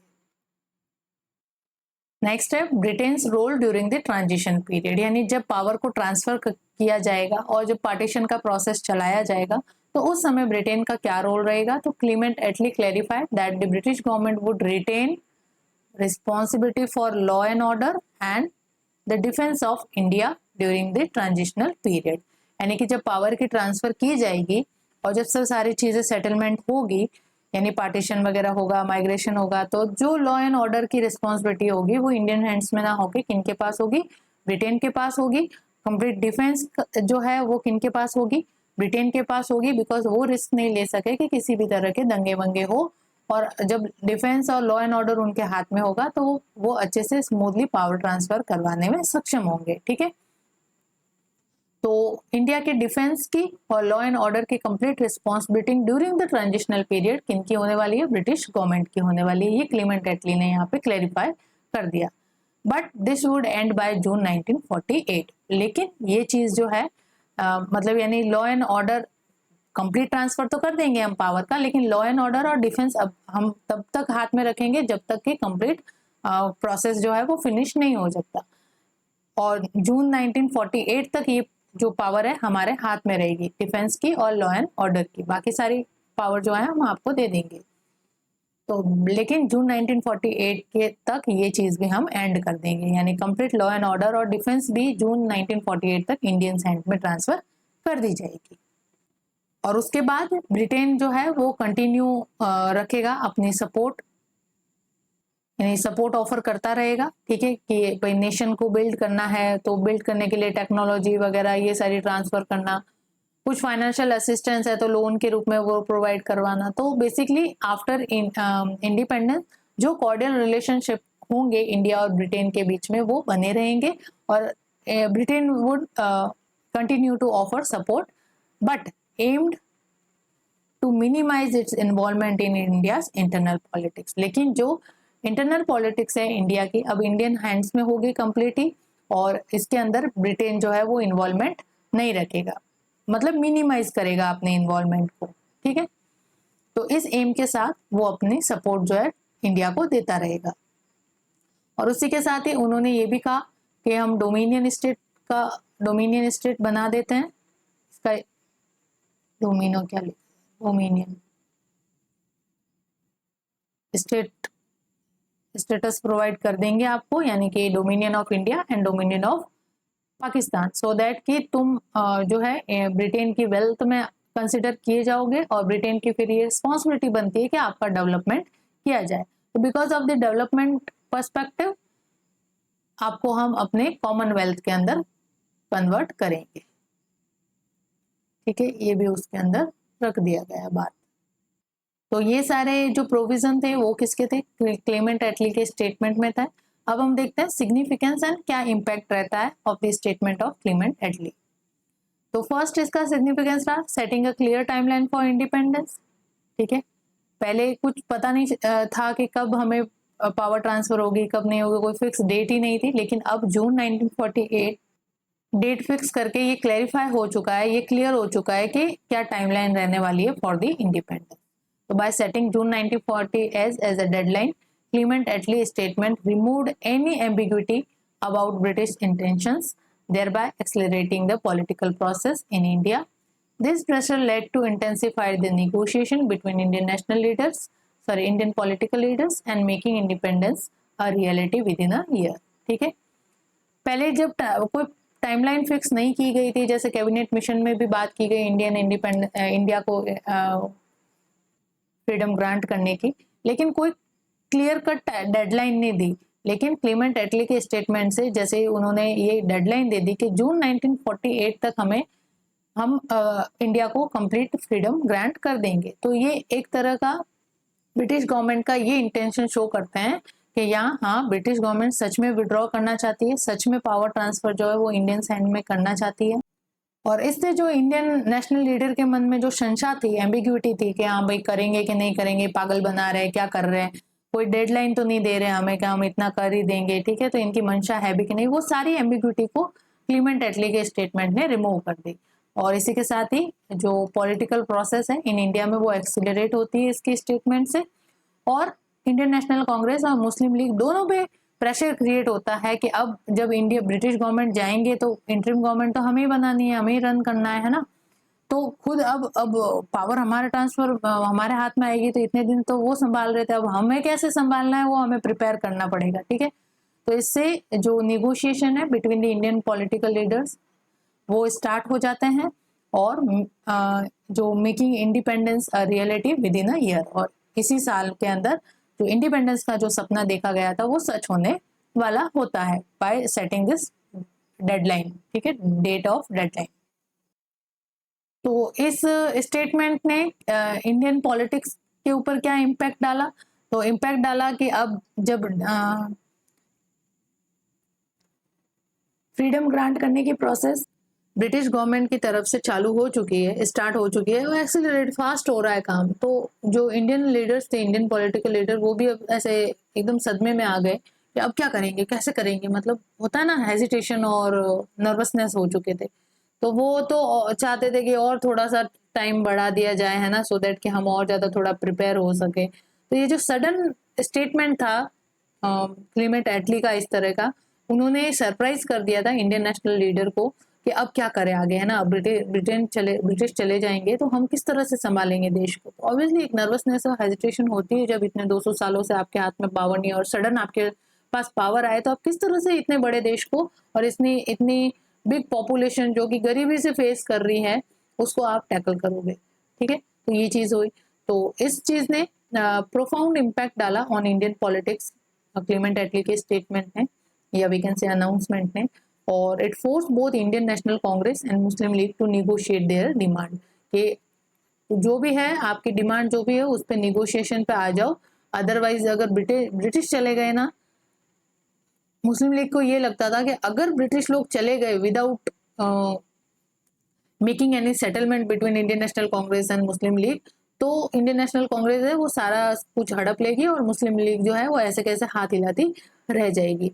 तो जो भी है निगोशिएशन करके फटाफट जो अपनी डिमांड है उसके ऊपर निगोशिएट करके एक मत एम्बिग्यूअस यूनानिमस डिसीजन मेकिंग करके इस चीज को ब्रिटिश के रहते रहते ही फाइनलाइज करवाना है, ठीक है।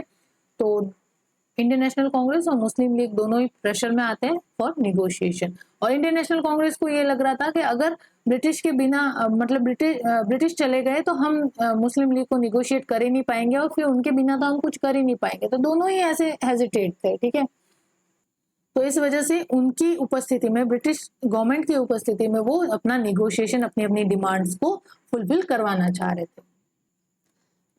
लेकिन इसके बावजूद भी वो डीपली डिवाइडेड रहते हैं on the issue of like partition, communal representation and governance structure, ठीक है। इन इश्यूज पे वो फिर भी जो है वो डीपली डिवाइडेड ही रहते हैं थ्रू आउट दिस प्रोसेस।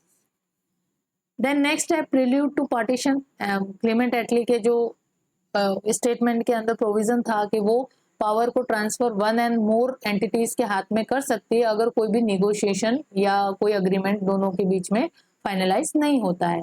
तो इस चीज ने ऑलरेडी एक ग्राउंड, इसके स्टेटमेंट ने एक ऑलरेडी ग्राउंड क्रिएट कर दिया था for the partition of India. तो prelude to partition, the acknowledgement that power might be transfer to more than one authority effectively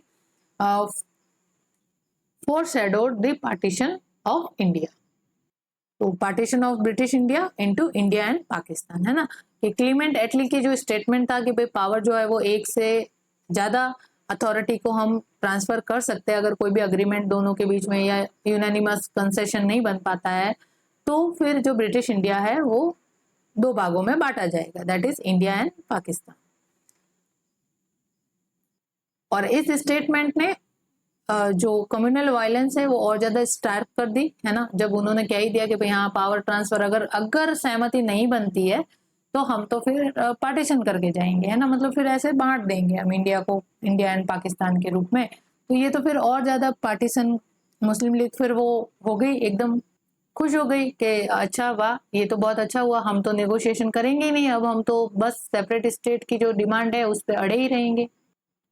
तो अड़े रहने के साथ साथ यहाँ पे कम्युनल वायलेंस भी होती है जिसने कि फर्दर सीमेंटेड किया द इनएविटेबिलिटी ऑफ पार्टीशन। ठीक है, वो मतलब अड़ गए बिल्कुल कि नहीं हमें तो बस अब सेपरेट इलेक्शन कर मतलब स्टेट बना के ही दीजिए, क्योंकि क्लेमेंट एटली के इस प्रोविजन ने, स्टेटमेंट के इस प्रोविजन ने उनको एक बहुत अच्छा मौका दे दिया था कि वो किसी नेगोशिएशन पे नहीं आना चाहिए। अगर क्लेमेंट एटली ने कह दिया था कि नहीं पावर एक के हाथ में ट्रांसफर होगी, तो हो सकता था कि वो इंडियन नेशनल कांग्रेस के साथ किसी तरह से निगोशिएट करके या किसी भी तरह का मतलब अपनी डिमांड रख के यूनिफाइड इंडिया के नोशन को वो सपोर्ट कर दे। लेकिन क्लीमेंट एटली के इस स्टेटमेंट ने कि वो एक से अधिक अथॉरिटी को पावर ट्रांसफर करने के लिए विलिंग है, ये उसने एक खुला ओपन इन्विटेशन दिया for the partition of India और मुस्लिम लीग को कि मुस्लिम लीग अपनी जिद को और ज्यादा एग्रीवेट करे है ना, और ज्यादा उसको इंटेंसिफाइड करे।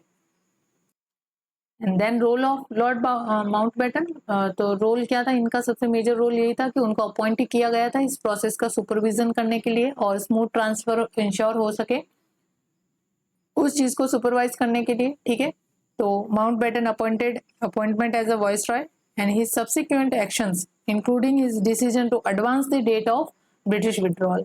क्लेमेंट एटली ने तो क्या कहा था कि जून 1948 तक हम किसी भी हालत में इंडिया को फ्रीडम ग्रांट कर देंगे, लेकिन माउंटबेटन को जैसे वाइसरॉय बनाया गया, माउंटबेटन ने और ज्यादा इस डेट को एडवांस कर दिया, आगे और ज्यादा बढ़ा दिया मतलब पहले कर दिया कि August 15 1947 would be last deadline to transfer the power in the Indian hands. ठीक है, तो that were the crucial in shaping the final days of British India.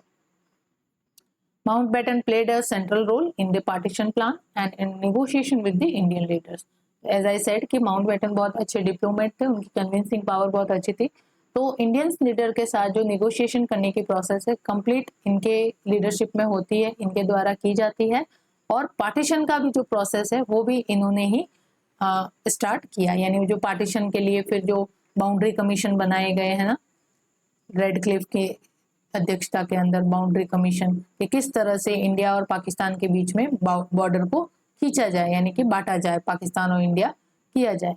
तो उस बॉर्डर को डिसाइड करने के लिए बाउंड्री कमीशन गठित किया जाता है इन दी लीडरशिप और वी कैन से अध्यक्ष chairmanship of the Radcliffe, sir Radcliffe, जो एक ब्रिटिश लॉयर थे, और उन्होंने 7 वीक्स का यहाँ पे पीरियड मांगा कि 7 वीक्स के अंदर वो रिपोर्ट बना के देंगे कि किस तरह से इंडिया और पाकिस्तान के बीच में बॉर्डर का डिसीजन होगा, यानी बॉर्डर का अलाइनमेंट किया जाएगा। ठीक है, ये चीज थी।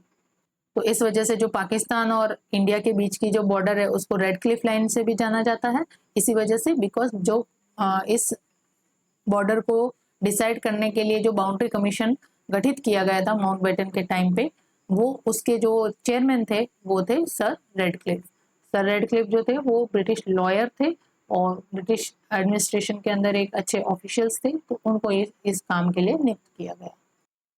तो this statement shift in the British policy also showed the shift in the British policy, है ना, कि पहले क्या था, इनका ब्रिटिश गवर्नमेंट जो है वो मेंटेन करना चाहती थी कंट्रोल ओवर द इंडिया, लेकिन अब उनकी पॉलिसी कंप्लीटली चेंज हो चुकी है। We can say see this shift in the British policy that instead of maintaining the control over India, they focused on an orderly and relatively swift withdrawal। ठीक है, अब वो विड्रॉल पे आ चुके, पहले इंडिया के ऊपर कंट्रोल मेंटेन करना चाहते थे, लेकिन अब वो ऑर्डरली मैनर में अपना यहाँ से विड्रॉल करना चाहते। तो this statement showed the shift in British policy. It reflected Britain's diminished global power, है ना, and its need to prioritize its post-war reconstruction effort at home। तो ये चीज ने, इस स्टेटमेंट ने क्या शो किया, diminished global power, Britain diminished global power के एक समय जब कहा जाता था कि ब्रिटेन का सूरज कभी भी अस्त नहीं होता, यानी कि ईस्ट से लगा के वेस्ट तक इनकी सारी कॉलोनी थी। कंप्लीट अगर ग्लोब पे जाए तो सब जगह इनकी कॉलोनी थी, तो कभी इनका सूरज, मतलब कहने का मतलब हर जगह हर एक कॉलोनी है, मतलब जापान से लगा कर अगर शुरू करें हम वेस्ट तक, अमेरिका तक, तो यहाँ से सूरज उगता था, तो यहाँ तक जाते जाते सब जगह ब्रिटेन की कॉलोनी है, उनका ही झंडा फहराया हुआ है, तो अस्त कैसे हो सकता है ना, रात हो ही नहीं सकती उनके देश में। तो अब उस स्टेटस से कहाँ आ चुके थे, डिमिनिश ग्लोबल पावर पे, ठीक है। अब उतनी प्रेस्टेज उसकी नहीं रही थी, जगह जगह डिकोलोनाइजेशन प्रोसेस चालू हो चुके थे, अफ्रीका वगैरह में, है ना, यहाँ पे साउथ ईस्ट एशिया के अंदर वगैरह सब अब अपनी अपनी फ्रीडम ले रहे थे। तो जो डिमिनिश्ड ग्लोबल पावर के रूप में ब्रिटेन जो है वो देखा जा रहा था। और यहाँ पे आफ्टर सेकेंड वर्ल्ड वॉर ये भी जरूरी हो गया था ब्रिटेन के लिए कि अपने जो पोस्ट वॉर रिकंस्ट्रक्शन एफर्ट है अपने एट होम, यानी कि खुद ब्रिटेन के अंदर, उसको प्रायोरिटाइज करे, ना कि जो अदर अपनी कॉलोनीज के जो टेंशन है उनको प्रायोरिटाइज करे। तो इस चीज ने भी ब्रिटेन को इस डिसीजन मेकिंग पे पहुंचाया था कि इंडिया को अब फ्रीडम ग्रांट कर देनी चाहिए, वो अपना एडमिनिस्ट्रेशन खुद संभालेंगे, बिकॉज पोस्ट वर्ल्ड वॉर के बाद का सिनेरियो कंप्लीटली चेंज हो चुका था। इकोनॉमिक क्राइसिस इतनी ज्यादा हो चुकी थी, इकोनॉमिक डिफिकल्टी फेस कर रहा था ब्रिटेन, और उसको अब अपनी चीजों को प्रायोरिटाइज करना था, अपनी चीजों पे प्राथमिकता देना था। जो पोस्ट वॉर के बाद का रिकंस्ट्रक्शन एफर्ट था वो उनको करना था, तो उस चीज को उनको प्राथमिकता देनी थी, ठीक है।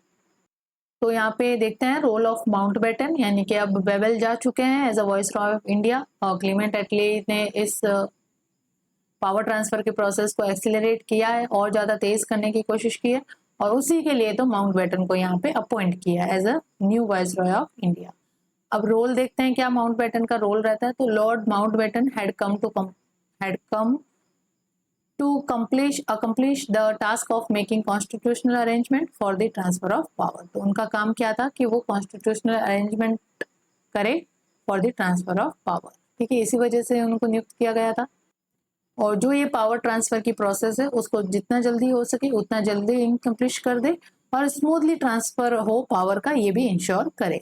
तो इस वजह से उनको यहाँ पे नियुक्त किया गया, and he was invested with extraordinary power, as I said कि वो बहुत अच्छे डिप्लोमेट थे, उनकी कन्विंसिंग पावर बहुत अच्छी थी।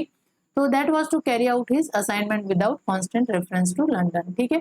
उनकी एक्स्ट्राऑर्डिनरी पावर थी, वो खुद रॉयल फैमिली से बिलोंग करते थे, तो बार बार लंदन से परमिशन लेना, और लंदन से मतलब कुछ भी थोड़ी सी भी बात हो लंदन में वहाँ पे बात करना कि ये है, इस पे क्या डिसीजन लो, इन सारे चीजों को अवॉइड करते हुए अपनी वो स्वेच्छा से डिसीजन मेकिंग करके उन्होंने इस प्रोसेस को पूरा गवर्न किया। बिकॉज माउंटबेटन जो थे वो अपने देश में भी यानी ब्रिटेन के अंदर भी बहुत अच्छी पोस्ट पे थे, प्लस वो रॉयल फैमिली से भी बिलोंग करते थे, तो वो बहुत अच्छी पोस्ट पे थे, तो उनको बार बार लंदन से कांटेक्ट करने की जरूरत नहीं थी कि ये मैं कर रहा हूँ, ठीक है। विदाउट हैविंग द असाइनमेंट या without constant reference to London, he was carry out his task in India. तो माउंटबेटन ने after lengthy discussion with Muslim League and Muslim League leader and drawn the conclusion that partition was the only political choice. उन्होंने Muslim league को भी बुलाया constitutional arrangement के लिए, then उन्होंने separately Indian national Congress से, ऐसे उन्होंने सबसे सेपरेट मिलके बात की, गांधी जी से मिले, जवाहरलाल नेहरू से मिले, तो मुस्लिम लीग मोहम्मद अली जिन्ना से भी मिलके लेंथी डिस्कशन किया। उन्होंने कोशिश की कि वो मोहम्मद अली जिन्ना को मना ले यूनिफाइड इंडिया के लिए, और सेपरेट स्टेट की जो डिमांड है उसको वो वहीं पे छोड़ दे, लेकिन Mohammad Ali Jinnah was very reluctant, और फाइनली इस बात से, इस डिस्कशन से एक ही कंक्लूजन निकालते हैं माउंटबेटन कि पार्टीशन तो करना ही पड़ेगा, अदरवाइज जो है पूरा इंडिया सिविल वॉर के अंदर चला जाएगा। ये चीज मोहम्मद अली जिन्ना के साथ लॉन्ग डिस्कशन से क्लियर हो चुकी थी। तो now his task was to persuade Congress leader to accept it. लेकिन अब मोहम्मद अली जिन्ना से बात करने के बाद जब उनको लगा कि पार्टीशन बस इनएविटेबल है, तो अब उनका टास्क ये था कि कांग्रेस को इस चीज पे कैसे राजी किया जाए, बिकॉज अगर यूनानिमस डिसीजन नहीं हुआ, कोई अग्रीमेंट नहीं पहुंचा, तो पावर ट्रांसफर स्मूथली मैनर में नहीं होगा, हो सकता है सिविल वॉर हो जाए और ब्रिटिश गवर्नमेंट यहीं फंसी रह जाए। फिर उसकी प्रेस्टीज भी खराब होगी, और इतनी उसकी फाइनेंशियल कैपेबिलिटी है नहीं अब, उसको अपने घर का भी वहाँ पे संभालना है, और इंडिया के अंदर का एडमिनिस्ट्रेशन वो संभाल ही नहीं पाएगी, और उसकी प्रेस्टीज जो है इतने सालों की वो कम्प्लीटली इस सिविल वॉर के साथ ही डिस्ट्रॉय हो जाएगी। ठीक है, तो अब माउंटबेटन का ये काम था कि कांग्रेस लीडर को इस डिसीजन के लिए कन्विंस करे, यानी पार्टीशन के डिसीजन के लिए।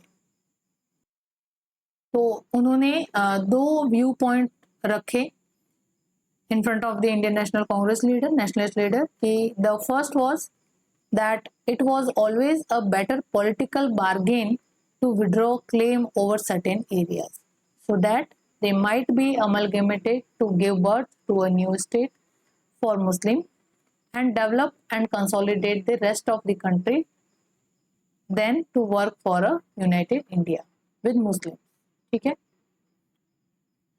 and leave scope open for mutual strife and dissension and viewing its culmination civil war, bloodshed and killing. क्या कहने का मतलब था इनका कि फिर उन्होंने दो व्यू पॉइंट रखे in front of the Indian national Congress. जब मुस्लिम लीग से तो बात कर दी उन्होंने, उनसे बात करके एक ही नतीजा वो समझ पाए कि मुस्लिम लीग तो एकदम ढीठ हो चुकी है, बिल्कुल ही मान ही नहीं रही है, उसको तो सेपरेट स्टेट चाहिए ही चाहिए। तो अब पार्टीशन जो है वो इनएविटेबल हो ही चुका है, तो वो किस तरह से इंडियन नेशनल कांग्रेस को समझा रहे हैं कि कभी कभी जो किसी सर्टेन एरियाज के ऊपर जो क्लेम है ना, उसको छोड़ देने से बहुत अच्छा रहता है पूरी कंट्री के लिए। वो ये समझाने की कोशिश कर रहे हैं कि आप यूनाइटेड इंडिया बनाना चाहते हो विद मुस्लिम, ठीक है, यूनाइटेड इंडिया बनाना चाहते हो विद मुस्लिम, जो कि स्कोप लीव करेगा, यानी फर्दर जो है इस चीज का एक लूप होल रह जाएगा for the mutual strife and डिसेंशन, यानी कि आपसी मतभेद का, और दिस आपसी मतभेद यानी कि जो ये आपसी मतभेद है फाइनली किसमें कल्मिनेट होगा, सिविल वॉर के अंदर। ठीक है, तो इस तरह का यूनाइटेड इंडिया आप बना लो विद मुस्लिम्स के साथ, या फिर छोटे से एरिया पे एक पर्टिकुलर एरिया पे सर्टेन एरियाज पे आप क्लेम छोड़ दो और पार्टीशन करवा के एक मुस्लिम स्टेट बना दो, न्यू स्टेट फॉर अ मुस्लिम, और उनको वहां पे शांति से रहने दो, सो दैट कि ये जो सिविल वॉर है इसको हम एस्केप कर सके, इसको अवॉइड कर सके। यूनाइटेड इंडिया हम बना देंगे, चलो हम आपकी डिमांड स्वीकार करते हैं कि यूनाइटेड इंडिया हम बनाते हैं विद मुस्लिम्स, है ना, यही है ना आपका कहना, तो चलो बनाते हैं। अब बनाने के बाद फिर ये यहाँ पे ये स्कोप लीव हो जाएगा कि आप कभी म्यूचुअल जो मुस्लिम लीग है वो तो हमेशा से इनसिक्योरिटी फील करती है in the hand of Indian national Congress, तो वो तो ये म्यूचुअल डिसेंशन और ये जो कम्युनल टेंशन से ये तो ऐसे कैसे बनी रहेगी, इसका तो कोई जड़ से खत्म होने का कोई सोल्यूशन है ही नहीं एक्सेप्ट द पार्टीशन। तो पार्टीशन करवा के शांतिपूर्ण तरीके से आप सिविल वॉर से पूरे देश को बचा सको। जो ये ब्लड शेड और किलिंग होगी ना, आप यूनाइटेड इंडिया बना के विद मुस्लिम जो ब्लड शेड एंड किलिंग होगी, उससे तो बेटर है कि आप मुस्लिम्स के लिए एक न्यू स्टेट बना दो और उनको उस पर्टिकुलर स्टेट की पूरी पावर सौंप दो, वो भी शांत से और कंप्लीट नेशन भी शांति से। तो ये पहला पॉइंट रखा कि उन्होंने ये समझाया इंडियन नेशनल कांग्रेस को कि आप सर्टेन एरियाज के ऊपर जो अपना क्लेम है उसको विड्रॉ कर दो और एक न्यू स्टेट मुस्लिम्स के लिए बना के दे दो, और सो दैट कि जो सिविल वॉर की टेंशन है या जो ब्लड शेड और किलिंग होने का जो स्कोप है ना वो खत्म हो जाए। एंड सेकेंड उन्होंने ये अश्योरेंस दिया, सेकेंड बात में उन्होंने ये कहा कि आप टेंशन मत लो, बिकॉज इंडियन नेशनल कांग्रेस में बहुत सारे ऐसे पॉइंट्स थे जो सेटलमेंट के टाइम हुए जिनके ऊपर उन्होंने ब्रिटिश की बात रखी थी, यानी कि वो भी बहुत सारे ऐसे चीजों पे, जैसे पार्टीशन का इशू ले लो तो इस पे अग्री हुई, तो फिर ब्रिटिश गवर्नमेंट का भी फर्ज बनता था कि इंडियन नेशनल कांग्रेस के भी बात को हम रखें। ठीक है, तो जो उनका यूनाइटेड इंडिया का सपना था कि एक लार्जर पोर्शन होना चाहिए यूनाइटेड इंडिया में, वो हम उसको प्रिजर्व रखेंगे, यानी कि second was the assurance on behalf of the British government that it would make every possible effort to preserve the cherished dream of United India। ठीक है, जो इंडियन नेशनल कांग्रेस का यूनाइटेड इंडिया का जो चेरिश ड्रीम है उसको वो preserve रखने के एवरी पॉसिबल एफर्ट करेंगे और कोशिश करेंगे कि स्मॉलेस्ट पाकिस्तान जो है वो हम क्रिएट करके उनको सौंपे। ठीक है, यानी कम टेरिटोरियल गेन मुस्लिम लीग कर पाए, ये हम अश्योर करेंगे। लेकिन कांग्रेस, जो कि कांग्रेस लीडर जो कि हमेशा से अपना यूनाइटेड इंडिया का ख्वाब देखती आई है, वो इस hopeless attempt to prevent partition had a little difficulty in swallowing such ideas, यानी कि जो ये आइडिया दिया गया माउंटबेटन की तरफ से कि पार्टीशन जो है वो करना जरूरी है, उस चीज को पचा पाना उनके लिए बहुत मुश्किल था, बिकॉज वो शुरू से एक यूनाइटेड इंडिया, एक लार्जर इंडिया का सपना देखते आए हैं। लेकिन फिर भी कोई अदर चॉइस नहीं होने की वजह से गांधी जी ने भी इस चीज को हैवी हार्टेडली एक्सेप्ट किया। जवाहरलाल नेहरू ने भी फाइनली माउंटबेटन के समझाने पे अच्छे तरीके से उन्होंने भी कन्विंस हो गए वो भी, और इसको स्वीकृति दे दी, यानी पार्टीशन को एक्सेप्ट कर लिया। और फिर आपको पता ही है मुस्लिम मेजॉरिटी कौन से बनाए गए थे उस समय, अगर प्रोविंस आप याद करो कैटेगरी के अंदर, category A, category B, category C and category D, तो मुस्लिम मेजॉरिटी कौन से थे? North West Frontier area, Frontier Province यानी पंजाब और सिंध वाला एरिया पूरा, ठीक है, यानी कि जो पंजाब का एरिया है वो, और इस तरफ ये तो वेस्ट में हो गए, और ईस्ट में इस तरफ कौन से थे? ईस्ट बंगाल, वीकेंड से पूरा बंगाल। तो पार्टीशन होगा तो कैसे होगा? पंजाब के दो टुकड़े होंगे, ईस्ट पाकिस्तान और वेस्ट पाकिस्तान। वेस्ट पाकिस्तान किसको चला जाएगा? पाकिस्तान को। और ईस्ट पंजाब किसके पास रहेगा? इंडिया के पास। इस तरह से पंजाब के दो टुकड़े और बंगाल के भी दो टुकड़े, ईस्ट बंगाल और वेस्ट बंगाल। तो बंगाल का भी इसी तरह से पार्टीशन करना था। तो ईस्ट बंगाल जो है वो किनके पास रहता? पाकिस्तान के पास, है ना, जो वो वाला एरिया ही मुस्लिम मेजॉरिटी में किया गया था। और वेस्ट बंगाल जो है वो इंडिया के अंदर आ जाता, इंडिया और ये फिर पाकिस्तान। तो इस तरह से बना भी था पाकिस्तान, है ना, कि वेस्ट के अंदर तो पूरा इस तरफ पाकिस्तान बन गया, ये इंडिया मानो, और इधर ईस्ट बंगाल जो था वो पाकिस्तान के रूप में इमर्ज हुआ। तो ये वेस्ट पाकिस्तान और ये ईस्ट पाकिस्तान बना। और बीच में फिर क्या डिमांड की गई थी कि कॉरिडोर बनाया जाए ताकि ये दोनों जो है आपस में जुड़ सके, इनका कनेक्शन बैठ सके, ज्योग्राफिकल कनेक्शन बैठ सके। अदरवाइज इधर से किस तरह से वो अपनी टेरिटरी को गवर्न करेगा अगर बीच में किसी अदर नेशन की टेरिटरी पड़ती है। तो ये तो इंदिरा गांधी का भला हो कि ये कॉरिडोर बनने से रोक दिया और कंप्लीट ईस्ट पाकिस्तान को फ्री करवा के ही न्यू नेशन बांग्लादेश के रूप में बना दिया गया। ये पूरी हिस्ट्री अलग से ही है,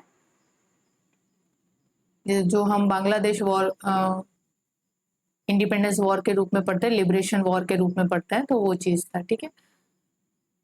लेकिन इस तरह से बांटना था कि पंजाब को है दो भागों में बांटो, ईस्ट और वेस्ट। वेस्ट वाला पाकिस्तान के पास चला जाएगा, ईस्ट वाला इंडिया में रहेगा। बंगाल को भी बांटो, ईस्ट बंगाल जो है उसमें मुस्लिम मेजोरिटी थी, तो ईस्ट बंगाल को पाकिस्तान को दे दिया, और वेस्ट वाले बंगाल को, आज भी वेस्ट बंगाल के नाम से है, वो इंडिया के अंदर है। तो इस तरह से बांटने, इस तरह से ये पाकिस्तान बनाया गया, ठीक है। तो जो बलूचिस्तान वाला एरिया है वो सब किन किन के अंदर डाल दिया गया? पाकिस्तान के अंदर। तो इसके लिए फिर माउंटबेटन जो है वो एक प्लान के साथ आते हैं। उन्होंने मतलब कंप्लीट एक गाइडलाइन जो है उसका फ्रेमवर्क किया, और उसके थ्रू उन्होंने पार्टीशन ऑफ इंडिया का प्रोसेस स्टार्ट किया। तो माउंटबेटन प्लान का एसेंस क्या था? The essence was the plan was the partition of India. तो माउंटबेटन प्लान का एसेंस क्या है? Plan was the partition of India, यानी इंडिया का पार्टीशन के ऊपर ये पूरा प्लान था। और the purpose of British government, it was stated that was neither to frame any ultimate constitution for India or not to interrupt the work of existing constituent assembly. Constituent assembly existence में आ चुकी थी 1946 के अंदर, कांग्रेस की leadership के अंदर interim government बन चुकी थी और कॉन्स्टिट्यूएंट असेंबली भी स्टार्ट हो गई थी, और कॉन्स्टिट्यूशन फ्रेम करने का जो वर्क था वो भी स्टार्ट हो चुका था। तो लेकिन यहाँ पे ब्रिटिश गवर्नमेंट ये क्लियर करती है कि हमारा एम जो है वो कोई अल्टीमेट कॉन्स्टिट्यूशन फॉर इंडिया बनाने का नहीं है, ना ही हम जो एग्जिस्टिंग कॉन्स्टिट्यूएंट असेंबली की जो कार्य प्रणाली है, जो एग्जिस्टिंग कॉन्स्टिट्यूएंट असेंबली अपना काम कर रही है उसको इंटरप्ट करना है। हमारा काम एक ही है कि हम स्मूथली पावर को ट्रांसफर करना चाहते हैं इन द रिस्पेक्टिव सक्सेसर, ठीक है। जो भी होगा, जैसे पाकिस्तान बना तो मुस्लिम लीग को ट्रांसफर कर देंगे और इंडिया जो है वो इंडियन नेशनल कांग्रेस को हम पावर ट्रांसफर कर लेंगे, स्मूथली मैनर में हो जाए, ऑर्डरली और स्मूथ तरीके से ये प्रोसेस हो जाए, ये हमें इंश्योर करना है। और इसके साथ ही फिर ये देश अपना अपना कॉन्स्टिट्यूशन बनाए जो इनको अब मान्य हो। वो ये प्रोसेस जो है कॉन्स्टिट्यूशन फ्रेमिंग का काम है, वो जो हम न्यू डोमिनियन बनाएंगे वो करेगी, खुद अपना कॉन्स्टिट्यूशन खुद बनाएगी। तो ये इसमें यही कहना चाह रहे हैं कि ब्रिटिश गवर्नमेंट का कोई भी ऐसा पर्पस नहीं है कि हम कॉन्स्टिट्यूशन बना के इंडिया को दे या फिर जो एग्जिस्टिंग कॉन्स्टिट्यूंट असेंबली है उसके वर्क को इंटरप्ट करे। ठीक है, ये माउंटबेटन प्लान लाया इसीलिए गया है कि पावर का स्मूथली ट्रांसफर इंडियन हैंड्स में हो जाए या और पार्टीशन ऑफ इंडिया हो जाए, सो दैट कि जो भी रेस्पेक्टिव डोमिनियन बनेंगे, जैसे पाकिस्तान, डोमिनियन ऑफ पाकिस्तान और डोमिनियन ऑफ इंडिया, वो अपने अपने कॉन्स्टिट्यूशन खुद फ्रेम कर लेंगे। ठीक है, और इसी के साथ इन्होंने ये भी कहा कि अब देखो ये बात थी इंडिया ब्रिटिश इंडिया को बांटने की, तो ब्रिटिश इंडिया के अंदर प्रिंसली स्टेट भी आते थे। तो प्रिंसली स्टेट का पहले तो क्या कहा गया था कैबिनेट मिशन के अंदर, ये चाहे तो इंडिपेंडेंस हो सकते हैं, मतलब इंडिपेंडेंट रह सकते हैं। लेकिन माउंटबेटन ने ये क्लॉज जो है वो कैंसिल कर दिया। अब उनको ये चॉइस दी गई, चाहे आप पाकिस्तान में मिलो, चाहे आप इंडिया के यूनाइटेड इंडिया या यूनियन ऑफ इंडिया को ज्वाइन करो, या तो आप पाकिस्तान को ज्वाइन करो या इंडिया को ज्वाइन करो, लेकिन दोनों में से किसी एक को आपको ज्वाइन करना है। यानी जो कंप्लीट इंडिपेंडेंट का जो नोशन रखा गया था उनके लिए, प्रिंसली स्टेट के लिए, वो खत्म कर दिया गया था। ठीक है, ये भी किसके कहने पे किया गया था? इंडियन नेशनल कांग्रेस के कहने पे किया गया था, उनकी रिक्वेस्ट पे किया गया था कि जैसे मैंने बताया कि बहुत सारी बातों के लिए इंडियन नेशनल कांग्रेस ने भी अग्री किया था ब्रिटिश गवर्नमेंट के, जैसे पार्टीशन पे वो राजी हो गए और भी ज्यादा। तो इंडियन नेशनल कांग्रेस ने फिर ये भी रिक्वेस्ट की थी माउंटबेटन से कि जो प्रिंसली स्टेट का ये कंप्लीट इंडिपेंडेंस का जो प्रोविजन है उसको खत्म करो, और या तो वो पाकिस्तान को ज्वाइन करे या फिर इंडिया में ज्वाइन करे, लेकिन उनको किसी एक डोमिनियन को तो ज्वाइन करना ही पड़ेगा। अदरवाइज क्या होगा, पाकिस्तान अलग हो जाएगा यूनाइटेड इंडिया से। फिर ये छोटे छोटे जो प्रिंसली स्टेट थे उस समय कितने 562 थे लगभग, इतने थे। ठीक है, इतने सारे अगर कंप्लीट इंडिपेंडेंस लेना चाहे तो फिर तो यूनाइटेड इंडिया या एक मेजर टेरिटरी ऑफ इंडिया के यूनाइटेड इंडिया के पास हो, वो तो नोशन ही पूरा, या वो जो चेरिश ड्रीम है वो तो खत्म ही हो जाएगा। फिर यूनाइटेड इंडिया क्या तो हम लेंगे और क्या हम बनाएंगे। तो एटलीस्ट हमारी ये रिक्वेस्ट है कि जो आप प्रिंसली स्टेट, चलो हम पार्टीशन पर राजी हो जाते हैं, एक पूरा स्टेट हम पाकिस्तान को बना के दे देंगे अलग से, लेकिन इन जो प्रिंसली स्टेट का ये कैबिनेट मिशन के अंदर जो रखा गया था कि वो चाहे तो अपना अलग से कॉन्स्टिट्यूशन बना सकते हैं, वो चाहे तो कंप्लीट इंडिपेंडेंट रह सकते हैं, वो नोशन को खत्म करो। चाहे वो अब पाकिस्तान में जाए, चाहे वो इंडियन यूनियन को ज्वाइन करो, लेकिन किसी एक डोमिनियन को उनको ज्वाइन करना पड़ेगा। ठीक है, तो यहाँ पे यही था। तो ये माउंटबेटन प्लान के अंदर भी था। ठीक है, याद रखना आप। और इसी के साथ ये भी कहा गया था कि no constitution framed by that assembly, यानी जो इस कॉन्स्टिट्यूएंट असेंबली के द्वारा कॉन्स्टिट्यूशन बनाया गया है, would apply to those part of the country which were unwilling to accept it. ये उन ब्रिटिश इंडिया की टेरिटरी है, ब्रिटिश इंडिया के प्रोविंसेस जो भी थे या प्रिंसली स्टेट वगैरह जो भी थे, उनके ऊपर लागू नहीं होगा इस कॉन्स्टिट्यूएंट असेंबली के द्वारा बनाया हुआ कॉन्स्टिट्यूशन, अगर वो राजी नहीं होते हैं उस कॉन्स्टिट्यूशन को एक्सेप्ट करने के लिए। ठीक है, तो उन प्रोविंसेस के ऊपर हम ये थोपा नहीं जाएगा, ये अप्लाई नहीं होगा अगर वो अनविलिंग है कि हम ये कॉन्स्टिट्यूशन नहीं मानते। ठीक है, तो उनके ऊपर जबरदस्ती नहीं थोपा जाएगा। और फिर वहां पे क्या जरूरी होगा, therefore necessary to ascertain the wishes of the people of such area on the issue whether the constitution was to be framed in the existing constituent assembly or in a new and separate constituent assembly for this purpose the following procedure would be accepted। ठीक है, अगर कोई province ये कहता है कि हम जो है जो एग्जिस्टिंग कॉन्स्टिट्यूएंट असेंबली है उसके द्वारा बनाए गए कॉन्स्टिट्यूशन को नहीं मानते, तो फिर उसके लिए जरूरी होगा कि वहां के एरिया के लोगों की राय ली जाए। ठीक है, अगर वो कहते हैं कि भाई हमारे लिए तो सेपरेट कॉन्स्टिट्यूएंट असेंबली बनाया जाए, वो हमारे लिए कॉन्स्टिट्यूशन फ्रेम करेगी, तो फिर सेपरेट कॉन्स्टिट्यूएंट असेंबली बनाई जाए, या फिर जनता की राय अगर ये कहती है कि ठीक है, जो एग्जिस्टिंग कॉन्स्टिट्यूएंट असेंबली द्वारा कॉन्स्टिट्यूशन बनाया गया है वो हम एक्सेप्ट करेंगे, ये कंप्लीट किसके ऊपर होगा? जनता की विश के ऊपर होगा इन दैट पर्टिकुलर एरिया। यानी कि कुल मिला के ये रेफरेंडम कराने का बात कह रहे हैं यहाँ पे, कि जनता डिसाइड करेगी कि उसको किसका कॉन्स्टिट्यूशन जो है वो एक्सेप्ट करना है, जो एग्जिस्टिंग कॉन्स्टिट्यूएंट असेंबली है उसके द्वारा बनाया हुआ, या फिर अलग से सेपरेट कॉन्स्टिट्यूएंट असेंबली फ्रेम करो जो इस काम को निपटाएगी आगे।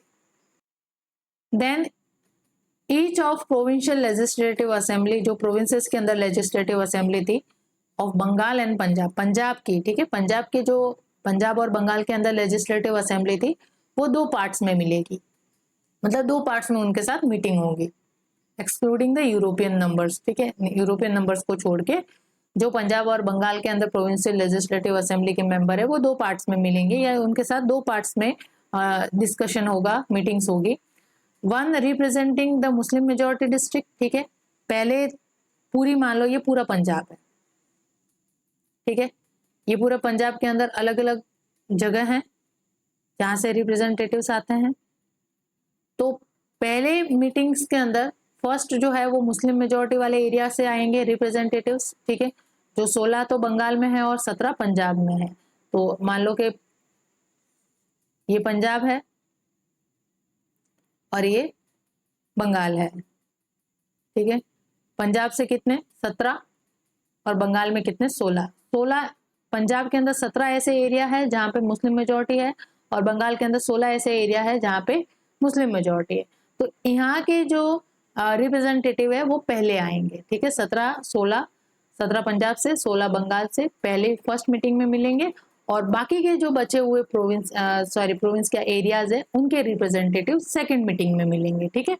तो other representing the remaining district, मतलब ये डिस्ट्रिक्ट एरिया क्या कह दो, डिस्ट्रिक्ट, एक प्रोविंसेस के अंदर डिस्ट्रिक्ट होते हैं, जैसे आज के राज्य के अंदर डिस्ट्रिक्ट होते हैं वैसे ही पहले प्रोविंसेस के अंदर अलग अलग डिस्ट्रिक्ट होते हैं।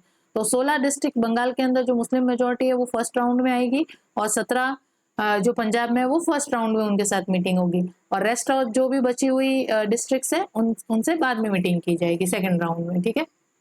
और इस तरह से ये सेपरेट जो 2 पार्ट्स के अंदर ईच असेंबली से मिलेंगे, है ना, यानी कि पंजाब की लेजिस्लेटिव असेंबली से और बंगाल की लेजिस्लेटिव असेंबली से वो सेपरेटली इनकी सिटिंग होगी, एंड दे विल डिसाइड, और वोट कास्ट करके ये डिसाइड करेंगे कि इनके प्रोविंस को पार्टीशन करना चाहिए या नहीं करना चाहिए, कि बंगाल का विभाजन और पंजाब का विभाजन होना चाहिए या नहीं होना चाहिए, ये कंप्लीटली इन रिप्रेजेंटेटिव्स के ऊपर होगा।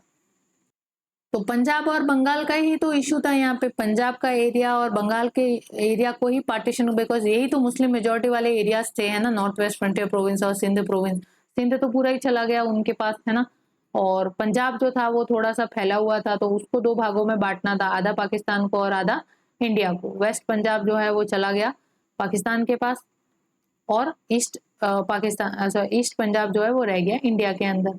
और ऐसे ही बंगाल को भी बांटना था, बंगाल के अंदर ईस्ट के अंदर ज्यादा मुस्लिम मेजोरिटी थे, तो वहां पे ईस्ट पाकिस्तान बना दिया गया ईस्ट बंगाल को, और वेस्ट बंगाल जो है वो इंडिया के हिस्से में आया, और वो आज भी वेस्ट बंगाल के नाम से ही जाना जाता है, ठीक है।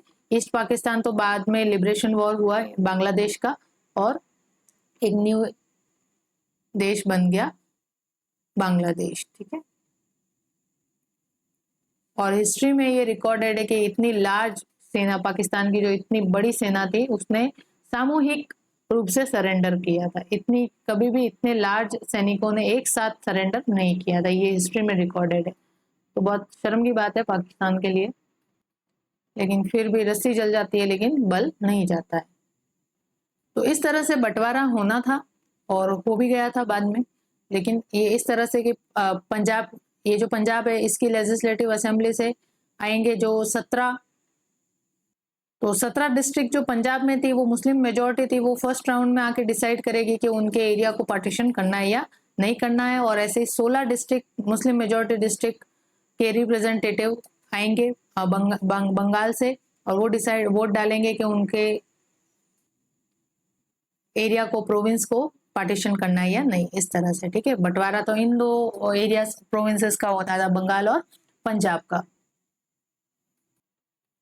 और in the event of partition being decided upon, each part of the assembly would on behalf of the area it represented decided whether it would join the existing constituent assembly or new and separate constituent assembly. तो जो ये पंजाब और बंगाल को बांटा जाएगा, तो ये each province जो लेजिस्लेटिव असेंबली है वो डिसाइड करेगी, पंजाब की लेजिस्लेटिव असेंबली और बंगाल की लेजिस्लेटिव असेंबली जो है वो डिसाइड करेगी कि उनको एग्जिस्टिंग कॉन्स्टिट्यूएंट असेंबली का पार्टिसिपेट करना है, उनको वहां पे रहते हुए कॉन्स्टिट्यूशन फ्रेमिंग करनी है, या फिर इनको अलग से अपना कॉन्स्टिट्यूशन फ्रेम करने के लिए कॉन्स्टिट्यूएंट असेंबली गठित करवानी है। ठीक है, ये कंप्लीट उनके ऊपर होगा। और इसके साथ जो बंटवारे के साथ बाउंड्री क्वेश्चंस उठेंगे, बाउंड्री के बंटवारे के लिए यानी बाउंड्री को डिसाइड करने के लिए जो क्वेश्चंस अराइज होंगे उनका निवारण जो है वो बाउंड्री कमीशन का गठन करके किया जाएगा। ठीक है, तो boundary questions arising out of partition would be decided by the boundary commission appointed by the governor general. Governor general कह दो या वाइसरॉय कह दो, एक ही बात है।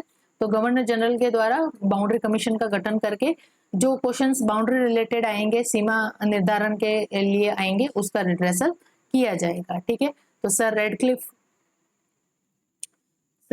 की चेयरमैनशिप में बाउंड्री कमीशन का गठन किया जाता है, जिसका काम था इंडिया और पाकिस्तान के बीच में बाउंड्री का डिसीजन करे और अपनी रिपोर्ट सौंपे, जिसके लिए उन्होंने 7 वीक्स का पीरियड मांगा था। बिकॉज आपको भी पता है कितना एक बहुत लंबी बाउंड्री है between the India and Pakistan, और इसी तरफ बांग्लादेश में भी होना था, जहां से पूरा वो एरिया जो है वो कितना डेंस फॉरेस्ट था। तो बाउंड्री डिसीजन का काम जो है बहुत ज्यादा लेंदी था, है ना, और बहुत ज्यादा टफ भी था। That's why he ask for the 7 week periods. ठीक है, तो पंजाब और बांग्लादेश का समझ में आ गया किस तरह से पार्टीशन होना है। वो वहाँ के लेजिस्लेट जो डिस्ट्रिक्ट है, पंजाब में जितने डिस्ट्रिक्ट है और बांग्लादेश के अंदर बंगाल के अंदर जितने डिस्ट्रिक्ट है, वो मिलके डिसाइड करेंगे वोट देके कि उनके प्रोविंस को पार्टीशन करना है या नहीं करना है, बांटना है या नहीं बांटना है। प्लस ये भी डिसाइड करेंगे कि उनको एग्जिस्टिंग कॉन्स्टिट्यूएंट असेंबली को ज्वाइन करना है या फिर उनके लिए न्यू कॉन्स्टिट्यूएंट असेंबली बनाई जाए। ठीक है, फिर बात आती है सिंध की। तो सिंध जो है उसकी legislative assembly would choose which of the 2 constituent assembly it would join. Sindh के पास ये चॉइस थी कि वो दोनों कॉन्स्टिट्यूएंट असेंबली में से, यानी कि पाकिस्तान की और इंडिया की, कौन सी कॉन्स्टिट्यूएंट असेंबली को वो ज्वाइन करना चाहता है। ठीक है, और नॉर्थ वेस्ट फ्रंटियर प्रोविंस की बात आ जाती है, यानी कि जिसके अंदर बलूचिस्तान वाला एरिया और ये सब आता है। तो उनके पास क्या था चॉइस कि in case of the northwest frontier province the choice would be made not by the legislative assembly but by the people direct through a referendum। यानी कि वहां पे क्या होंगे, रेफरेंडम होंगे, जनता से पूछा जाएगा कि वो कौन सी कॉन्स्टिट्यूएंट असेंबली को ज्वाइन करना चाहते हैं। ठीक है, दोनों में से। और इस रेफरेंडम को कौन गवर्न करेगा, अगेन गवर्नर जनरल या वॉइसरॉय ऑफ इंडिया। तो this referendum held under the aegis of Governor General would decide the manner in which Balochistan would make its choice between the 2 constituent assembly। यानी governor general इस referendum को पूरा govern करेगा और final governor general decide करेगा कि किस तरीके से बलूचिस्तान जो है वो दोनों में से किसी एक कॉन्स्टिट्यूएंट असेंबली को ज्वाइन करेगा। ठीक है, तो पंजाब का समझ में आ गया आपको, पंजाब और बंगाल का किस तरह से पार्टीशन होना है। वहां पे क्या होने, लेजिस्लेटिव असेंबली से 2 राउंड के अंदर मिलेंगे। एक तो मुस्लिम मेजोरिटी पंजाब से 17 डिस्ट्रिक्ट ऐसे जिसमें मुस्लिम मेजोरिटी है वो फर्स्ट राउंड में मिलेंगे, और बंगाल से आएंगे 16 मुस्लिम मेजोरिटी डिस्ट्रिक्ट, वो फर्स्ट राउंड में मिलेंगे। वो वहां पे वोट कास्ट करेंगे और ये डिसाइड करेंगे कि उनको पार्टीशन उनके क्षेत्र का करना है, उनके प्रोविंस का पार्टीशन होना है या नहीं होना है। प्लस ये वो भी डिसाइड करेंगे कि उनके लिए कॉन्स्टिट्यूएंट असेंबली जो एग्जिस्टिंग है वही उनको ज्वाइन करेंगे या फिर न्यू कॉन्स्टिट्यूएंट असेंबली बनाई जाए। ठीक है, फिर बात आती है सिंध की। तो सिंध की जो लेजिस्लेटिव असेंबली है वो चॉइस करेगी कि उसको दोनों में से कॉन्स्टिट्यूएंट असेंबली को ज्वाइन करना है। ठीक है, तो वहाँ की लेजिस्लेटिव असेंबली के पास में ये पावर दे दी गई। फिर आता है north West frontier province area के केस में। तो उस वहां पे क्या करवाया जाएगा, जनमत संग्रह करवाया जाएगा या रेफरेंडम करवाया जाएगा। बेसिकली वहां के लोगों से पूछा जाएगा और ये रेफरेंडम किसकी मतलब कंट्रोल में या अंडर होगा, वो होगा गवर्नर जनरल के अंडर में। ठीक है, अगर वहां की जनता कहती है कि भाई हम इंडिया के साथ रहना चाहते हैं, तो फिर किस मैनर के अंदर बलूचिस्तान वाला एरिया जो है वो ज्वाइन करेगा इंडिया को, वो सब डिसाइड करेगा गवर्नर जनरल। अगर वहां के लोग कह देते हैं कि नहीं हम पाकिस्तान की तरफ जाना चाहते हैं, तो फिर वो गवर्नर जनरल डिसाइड करेंगे कि किस मैनर से बलूचिस्तान को पाकिस्तान में मिलाया जाए, यानी वो उस कॉन्स्टिट्यूएंट असेंबली का पार्ट बने। ठीक है, और should Bengal be partition, a referendum would be held under the aegis of governor general in Sylhet. जो सिलहट वाला एरिया था, ये थोड़ा सा कॉन्फ्लिक्ट हो रहा था, मतलब इधर मुस्लिम भी थे, हिंदू भी थे, तो वो सिलहट को, जो असम के पास में पड़ता है ना, इसको, तो जो ये सिलहट था ना, ये मुस्लिम मेजोरिटी के जो एरियाज थे उनके पास में पड़ता था। ठीक है, मुस्लिम मेजोरिटी प्रोविंसेस था असम का। कहाँ का था? असम का। देखो, असम को कंप्लीट इंडिपेंडेंस देने की बात की गई थी। असम जो है वो बाद में मर्ज हुआ इंडिया के अंदर, तो असम जो है वो कंप्लीट इंडिपेंडेंस देने की बात हुई। तो जो इस असम का सिलहट वाला एरिया था, वो बंगाल के मुस्लिम मेजोरिटी एरिया से लगता था, और ये मुस्लिम मेजोरिटी एरिया भी था। तो सिलहट के ऊपर ये क्वेश्चन था कि यहाँ पे क्या करवाया जाए, रेफरेंडम करवाया जाए और लोगों से पूछा जाए कि वो असम के ही पार्ट में रहना चाहते हैं या फिर जो न्यूली मुस्लिम मेजोरिटी पार्ट बनेगा बंगाल का, उसके अंदर अमलगमेंट होना चाहते हैं। ठीक है, तो the purpose of this referendum would be to ascertain whether Sylhet would be continue to form a part of Assam or be amalgamated with the new province composed by the Muslim majority district of Bengal। ठीक है, कि ये बंगाल का part बनना चाहता है, यानी basically अगर कहे तो ईस्ट पाकिस्तान का पार्ट बनना चाहता है, या फिर असम का ही पार्ट रहना चाहता है, ये यहाँ के लोगों से पूछा जाएगा। ऑब्वियसली यहाँ पे मुस्लिम मेजोरिटी पॉपुलेशन थी, तो हो सकता है वो ये कहे कि हम तो जो न्यूली मुस्लिम मेजोरिटी डिस्ट्रिक्ट बनाए जाएंगे बंगाल के, उसके अंदर अमलगमेंट होना चाहते हैं, असम के पार्ट नहीं रहना चाहते, जबकि ये थे किसके पार्ट? असम का पार्ट थे। तो यहाँ पे क्या करवा दिया जाए? रेफरेंडम करवा दिया जाए under the aegis of governor general की देखरेख में, और फिर इसका डिसीजन कर दिया जाए कि इसको किसके साथ जाना है। और इसी के साथ ही fresh election would be held in 2 Bengal and in 2 Punjab. 2 Bengal वही वेस्ट एंड ईस्ट, और 2 Punjab means western and east and Sylhet के अंदर। ठीक है, तो सिलहट पंजाब और बंगाल के अंदर फ्रेश इलेक्शन होंगे for the choice of representatives in respective constituent assembly on the basis of principle let down in the cabinet mission plan. ठीक है, यानी कि यहाँ पे रेफरेंडम करवाने के बाद फिर इलेक्शन होंगे कॉन्स्टिट्यूएंट असेंबली के लिए। यहाँ से रिप्रेजेंटेटिव कॉन्स्टिट्यूएंट असेंबली में जाएंगे, जो भी कॉन्स्टिट्यूएंट असेंबली बनेगी, यानी न्यू प्रोविंस बने हैं तो उनके लिए न्यू कॉन्स्टिट्यूएंट असेंबली बनाई जाएगी, सेपरेट कॉन्स्टिट्यूएंट असेंबली बनाई जाएगी, और जो कैबिनेट मिशन के अंदर जो ऑलरेडी एग्जिस्टिंग में आ चुकी है कॉन्स्टिट्यूएंट असेंबली, उसका पार्ट बनना चाहेंगे, तो उसके लिए रिप्रेजेंटेटिव भी भेजने पड़ेंगे अपने अपने एरिया से, तो उसके लिए वहां पे इलेक्शन करवाए जाएंगे। पहले रेफरेंडम करवा दो, डिसाइड कर दो किसको किस में जाना है। ठीक है, मुस्लिम मेजोरिटी प्रोविंस में जाना है या फिर इंडिया का पार्ट बनना है, जो भी है वो रेफरेंडम करवाने के बाद वहां पे इलेक्शन किया जाए।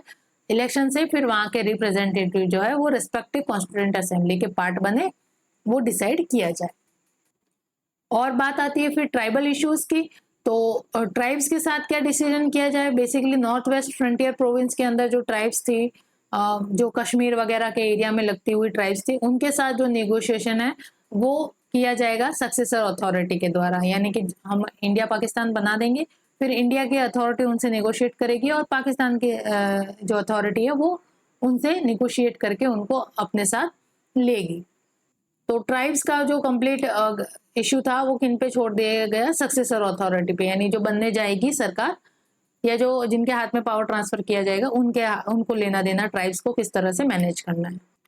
और अब आती है प्रिंसली स्टेट की बात, तो there would be no transfer of paramountcy from British crown to any successor authority, यानी पैरामाउंटेसी का ट्रांसफर नहीं होगा, यानी ब्रिटिश क्राउन के अलावा इसके बाद में कोई भी सक्सेसर अथॉरिटी है, चाहे पाकिस्तान है या इंडिया है, वो प्रिंसली स्टेट पे क्लेम नहीं करेगी। प्रिंसली स्टेट चाहे तो वो पाकिस्तान में मिल सकती है, या प्रिंसली स्टेट चाहे तो वो इंडियन यूनियन ज्वाइन कर सकती है। ये चॉइस प्रिंसली स्टेट को दी गई।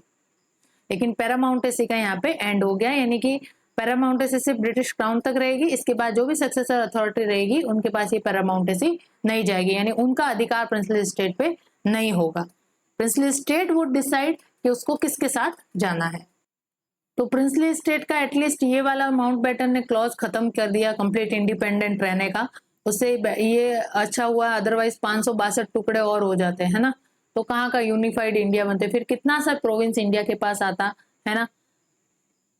हर एक प्रोविंसेस के अंदर तो प्रिंसली स्टेट थे, और वो प्रिंसली स्टेट इंडिपेंडेंट हो जाते तो फिर किस तरह का इंडिया बनता हम सोच भी सकते हैं, इधर थोड़ा इंडिया, इधर थोड़ा इंडिया, इधर थोड़ा इंडिया, ऐसे बनता। तो ये क्लॉज खत्म करके या तो फिर पाकिस्तान से मिलो, उनकी टेरिटरी बढ़ाओ, या फिर इंडिया के साथ मिलो और उनकी टेरिटरी बढ़ाओ, ये कंप्लीट डिसीजन फिर प्रिंसली स्टेट पे छोड़ दिया, सो दैट कि एक इंटीग्रेटेड लैंड और टेरिटोरियल आइडेंटिटी तो बने कि हाँ ये इतना इंडिया है, अदरवाइज बीच बीच में कुछ अलग भाग है और ऐसा पिज्जा के ऊपर जो टॉपिंग होती है उस तरह से प्रिंसली स्टेट हो जाते हैं ना। और इसी के साथ ही माउंटबेटन प्लान ने ये कह दिया कि पार्टीशन हो जाएगा, ठीक है, सब जहाँ पे जो है रेफरेंडम हो जाएंगे, प्रिंसली स्टेट को कह दिया कि आप उसके बाद पाकिस्तान में मिलो या इंडिया में मिलो, ये आपका डिसीजन होगा कंप्लीटली। पैरामाउंटेसी जो है वो एंड हो चुकी थी, उसका ट्रांसफर किसी भी सक्सेसर अथॉरिटी को नहीं किया जाएगा, ठीक है। देन यहाँ पे legislation would be introduce in parliament, parliament के अंदर कानून लाके वन और मोर सक्सेसर अथॉरिटी बनाई जाएगी, यानी कहने का मतलब dominion of India, dominion of India and dominion of Pakistan create कर दिया जाएगा, ठीक है, इन करंट ईयर ओनली। और यहाँ पे अपनी अपनी कॉन्स्टिट्यूएंट असेंबली स्टेब्लिश हो जाएगी जो कॉन्स्टिट्यूशन फ्रेमिंग का काम करेगी, ठीक है, इंडिया और पाकिस्तान के लिए। और इन कॉन्स्टिट्यूएंट असेंबली को ये छूट होगी कि चाहे तो वो ब्रिटिश कॉमनवेल्थ का हिस्सा रहे या ना रहे, ठीक है।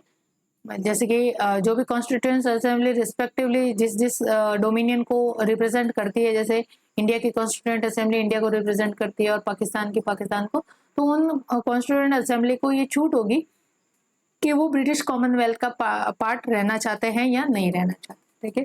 They would remain within the British Commonwealth और not, that completely the choice of this constituent assembly. तो इस तरह से इंडिया का पार्टीशन हो जाता है। इसी के साथ फिर इंडिया को सिंध चला जाता है पाकिस्तान के अंदर, ठीक है, और नॉर्थ वेस्ट फ्रंटियर एरिया का भी वो दे दिया जाता है, पंजाब को बांट दिया जाता है, आधा पंजाब इधर आता है, आधा पंजाब उधर जाता है, ठीक है। और फिर यहाँ पे रह जाता है जम्मू कश्मीर। तो जम्मू कश्मीर के राजा हरि सिंह थे, उन्होंने कहा कि हम तो ऑटोनॉमस रहना चाहते हैं। क्या रहना चाहते हैं? ऑटोनॉमस। ना तो हम पाकिस्तान में मिलेंगे, ना ही हम इंडिया में मिलेंगे। अब ये वैसे तो जो प्रोविजन रखा गया था माउंटबेटन प्लान, उसके अगेंस्ट ही था उनका डिसीजन हरि सिंह जी का कि मतलब किसी भी प्रिंसली स्टेट को दोनों में से एक डोमिनियन को चूज करना ही था। लेकिन हरि सिंह जी कहते कि नहीं, हम तो ऑटोनोमस रहेंगे, हम दोनों में से किसी भी डोमिनियन को ज्वाइन नहीं करेंगे। तो फाइनली क्या होता है कि पाकिस्तान ने ट्राइब्स मतलब ट्राइबल अटैक करवाता है, मतलब घुसपैठ करवा के जम्मू और कश्मीर को हड़पने के लिए ट्राइबल्स वहाँ के जो बेसिकली आतंकवादी कह दो उधर से शुरू होता है, तो उन ट्राइबल से अटैक करवा देता है। और फिर जाके जम्मू एंड कश्मीर का जो हरि सिंह जी जो राजा थे, उन्होंने फिर देख लिया कि अब इन ट्राइब्स का जो अटैक है वो हम रोक नहीं सकते। बेसिकली वो सैनिक ही थे, सोल्जर्स ही थे पाकिस्तान आर्मी के, ठीक है ना, तो इनसे लड़ नहीं सकते। ये भी एक बहुत लंबी कहानी है इनकी भी। तो फाइनली हरि सिंह जी जो है दिल्ली कॉल करते हैं, अपने इंडिया की असिस्टेंस मांगते हैं, और इंडिया कहता है कि नहीं भाई, हम किसी भी इंडिपेंडेंट देश के इंटरनल पॉलिटिक्स के अंदर हस्तक्षेप नहीं करते हैं। अगर आप ये स्वीकार करो कि हाँ आप मेमोरेंडम ऑफ एसेक्शन यानी कि इंडिया का आप पार्ट हो, ये स्वीकार करते हो, लिख के देते हो कि आप इंडिया के पार्ट हो, तो हम एक्शन लेंगे। तो फिर Hari Singh ji memorandum of accession पे साइन करते हैं, और इस तरह से जम्मू कश्मीर इंडिया का पार्ट बनता है। तब जाके जो इंडियन आर्मी है वहां पे जाके इन ट्राइबल अटैक्स को रोकती है। लेकिन फिर भी इन्होंने काफी जो 1/4 है हिस्सा जम्मू एंड कश्मीर का वो हथिया लिया था, यहाँ तक इनकी आर्मी पहुंच चुकी थी। तो वो क्या हुआ ना कि उस समय जवाहरलाल नेहरू जो है यूएन चले गए इस मामले को लेके, जब ये चल ही रहा था कॉन्फ्लिक्ट। तो यूएन ने फिर स्टेटस को यानी यथास्थिति को बनाए रखने की बात कह दी। यूएन ने फिर कोई प्रॉपर समझौता तो नहीं दिया, लेकिन कहा कि स्टेटस को मेंटेन करो, यानी जिसकी आर्मी जहां तक है उससे आगे इंफ्रिंजमेंट नहीं करेगी, वहीं पे रुकी रहेगी। तो इस वजह से 1/4 जो हिस्सा है वो आज भी किसके पास रह गया, पाकिस्तान के पास। इसलिए वो कश्मीर का पाक ऑक्यूपाइड कश्मीर कहलाता है, पीओके कहलाता है। ठीक है, तो जब ये पूरा पार्टीशन हुआ तो हमें पता है किस तरह से लार्ज माइग्रेशन, हिस्ट्री का जो लार्ज माइग्रेशन है वो इंडिया और पाकिस्तान के बंटवारे के टाइम देखने को मिलता है। Largest migration of history. बहुत ज्यादा कम्युनल वायलेंस भी हुए, लाखों लोगों ने इस माइग्रेशन के दौरान अपनी संपत्ति भी खोई और जान भी खोई है। ठीक है ना, अपने प्राण और संपत्ति दोनों ही खोए इसमें। कहीं के कहीं परिवार उजड़ गए, कहीं कहीं लोग अनाथ हो गए। तो इस तरह से ये भी एक बहुत दुखद घटना थी। और इसी के साथ ही पाकिस्तान को इस तरह से बनाया गया। ठीक है, सिंध वगैरह एरिया, ये बलूचिस्तान वगैरह देके पाकिस्तान बनाया गया। फिर वो ईस्ट पाकिस्तान का इशू रह ही गया था, जिसके अंदर कॉरिडोर की मांग की गई थी कनेक्शन के लिए, और वो इंडिया के बीच से निकलता था। तो इस तरह से तो वो घुसपैठ हो जाएगी पाकिस्तान के, है ना, इंडिया में बिल्कुल कॉरिडोर से। तो इंदिरा गांधी ने इस चीज का भी सोल्यूशन कर दिया। ठीक है, वो अलग इशू है, और बांग्लादेश बना के ये कहानी खत्म कर दी। और 15 अगस्त 1947 को दोनों ही देश, डोमिनियन ऑफ पाकिस्तान और डोमिनियन ऑफ इंडिया, एग्जिस्टेंस में आ जाते हैं। इनके अलग अलग सेपरेट कॉन्स्टिट्यूएंट असेंबली बना दी जाती है, जो इनके अपने देश के लिए कॉन्स्टिट्यूशन फ्रेमिंग का कार्य करती है। और इस तरह से ब्रिटिश गवर्नमेंट का यहाँ से विड्रॉल हो जाता है। एक इशू यहाँ पे और भी बताती हूँ कि जब पाकिस्तान का फॉर्मेशन हुआ तो उसके हिस्से की मतलब बंटवारा हुआ, तो बंटवारे में मतलब जैसे पैतृक संपत्ति का भी बंटवारा होता है, तो भाई भाई में बंटवारा होता है चीजों का, वस्तुओं का। तो रिसोर्सेज का यहाँ पे बंटवारा होना था, तो आर्मी वगैरह सब बंटवारे हुए, सब के सब हुए। फिर पाकिस्तान के हिस्से में वेल्थ के, जो भारत के पास वेल्थ है, वो 64 करोड़, हाँ इतने ही, 64 करोड़ रुपीस जो है वो पाकिस्तान को देने की बात थी। लेकिन बाकी सब लोग देश के कह रहे थे कि नहीं, इतना सब कुछ दे दिया, अब ठीक है 64 करोड़ नहीं देना है। लेकिन यहीं पे वही गांधी जी अपने सिद्धांतवादी आदमी बैठ जाते हैं हंगर स्ट्राइक पे, आमरण अनशन पे, कि जब तक पाकिस्तान को उसके हिस्से का हक नहीं मिलेगा तब तक वो अनशन पे बने रहेंगे, यानी हंगर स्ट्राइक करते रहेंगे। मतलब बेसिकली गांधी जी कैसे थे, एकदम सिद्धांतवादी आदमी, किसी के साथ अन्याय ना हो। अगर पार्टीशन हुआ ही है तो फिर दोनों ही, अब पाकिस्तान भी तो किसका, इंडिया का ही हिस्सा है, वहां के लोग भी तो इंडिया के ही लोग हैं ना। तो मतलब गांधी के लिए कोई ऐसा नहीं था कि वो कोई दुश्मन देश है तो सब इंडियंस ही थे, मतलब पहले सब भारतीय ही थे। ये तो बंटवारा हो गया इसलिए ऐसे पाकिस्तान और इंडिया बन गया। तो अपने ही लोग है, तो अपने ही लोगों को गुजारा करने के लिए अगर उनके हिस्से की अगर जमीन और रिसोर्सेज ना दो तो ये उनके साथ अन्याय होगा। तो गांधी जी चाहते थे कि पाकिस्तान को उसके हिस्से के 64 करोड़ रुपीस दे दिए जाए। तो मतलब ऐसा हुआ कि नहीं देने का बात बनी, तो गांधी जी ने हंगर स्ट्राइक करना शुरू कर दिया, और उन्होंने जबरदस्ती जो पाकिस्तान को 64 करोड़ रुपीस अपनी जिद के बलबूते दिलवाए। इससे ही तो वो नाथूराम गोडसे जो है वो नाराज हो गया कि ये कैसा आदमी है, अपने दुश्मन देश का सपोर्ट कर रहा है, ये कर रहा है। तो उसने फिर एंगर में आके गांधी जी को गोली मार दी। ये इशू था नाथूराम गोडसे का, गांधी जी को गोली मार देने का। ठीक है, तो इस तरह से इंडिया का बंटवारा हो जाता है, और रहती है 562 प्रिंसली स्टेट। उनका इंटीग्रेशन किस तरह से होता है इंडिया के अंदर, वो हम देखते हैं। Majority of the princely state ने इंडियन डोमिनियन को स्वीकार कर लिया था, इंडियन यूनियन को ज्वाइन कर लिया था। खाली 3 स्टेट रहे थे, अभी बता दूं, नेक्स्ट सेशन में कवर करेंगे। हैदराबाद, ठीक है, हैदराबाद, जूनागढ़, और रह गया था एक अपना जम्मू कश्मीर। जम्मू कश्मीर की कहानी अभी मैंने आपको सुनाई। इन दोनों की, जूनागढ़ और हैदराबाद और बाकी अदर प्रिंसली स्टेट की बात हम नेक्स्ट सेशन में करेंगे। इस सेशन को हम यही एंड करते हैं। I hope you like this session. Please do like, share and comment to our YouTube channel, that is examyatra.com, and stay tuned till the next session. Thank you.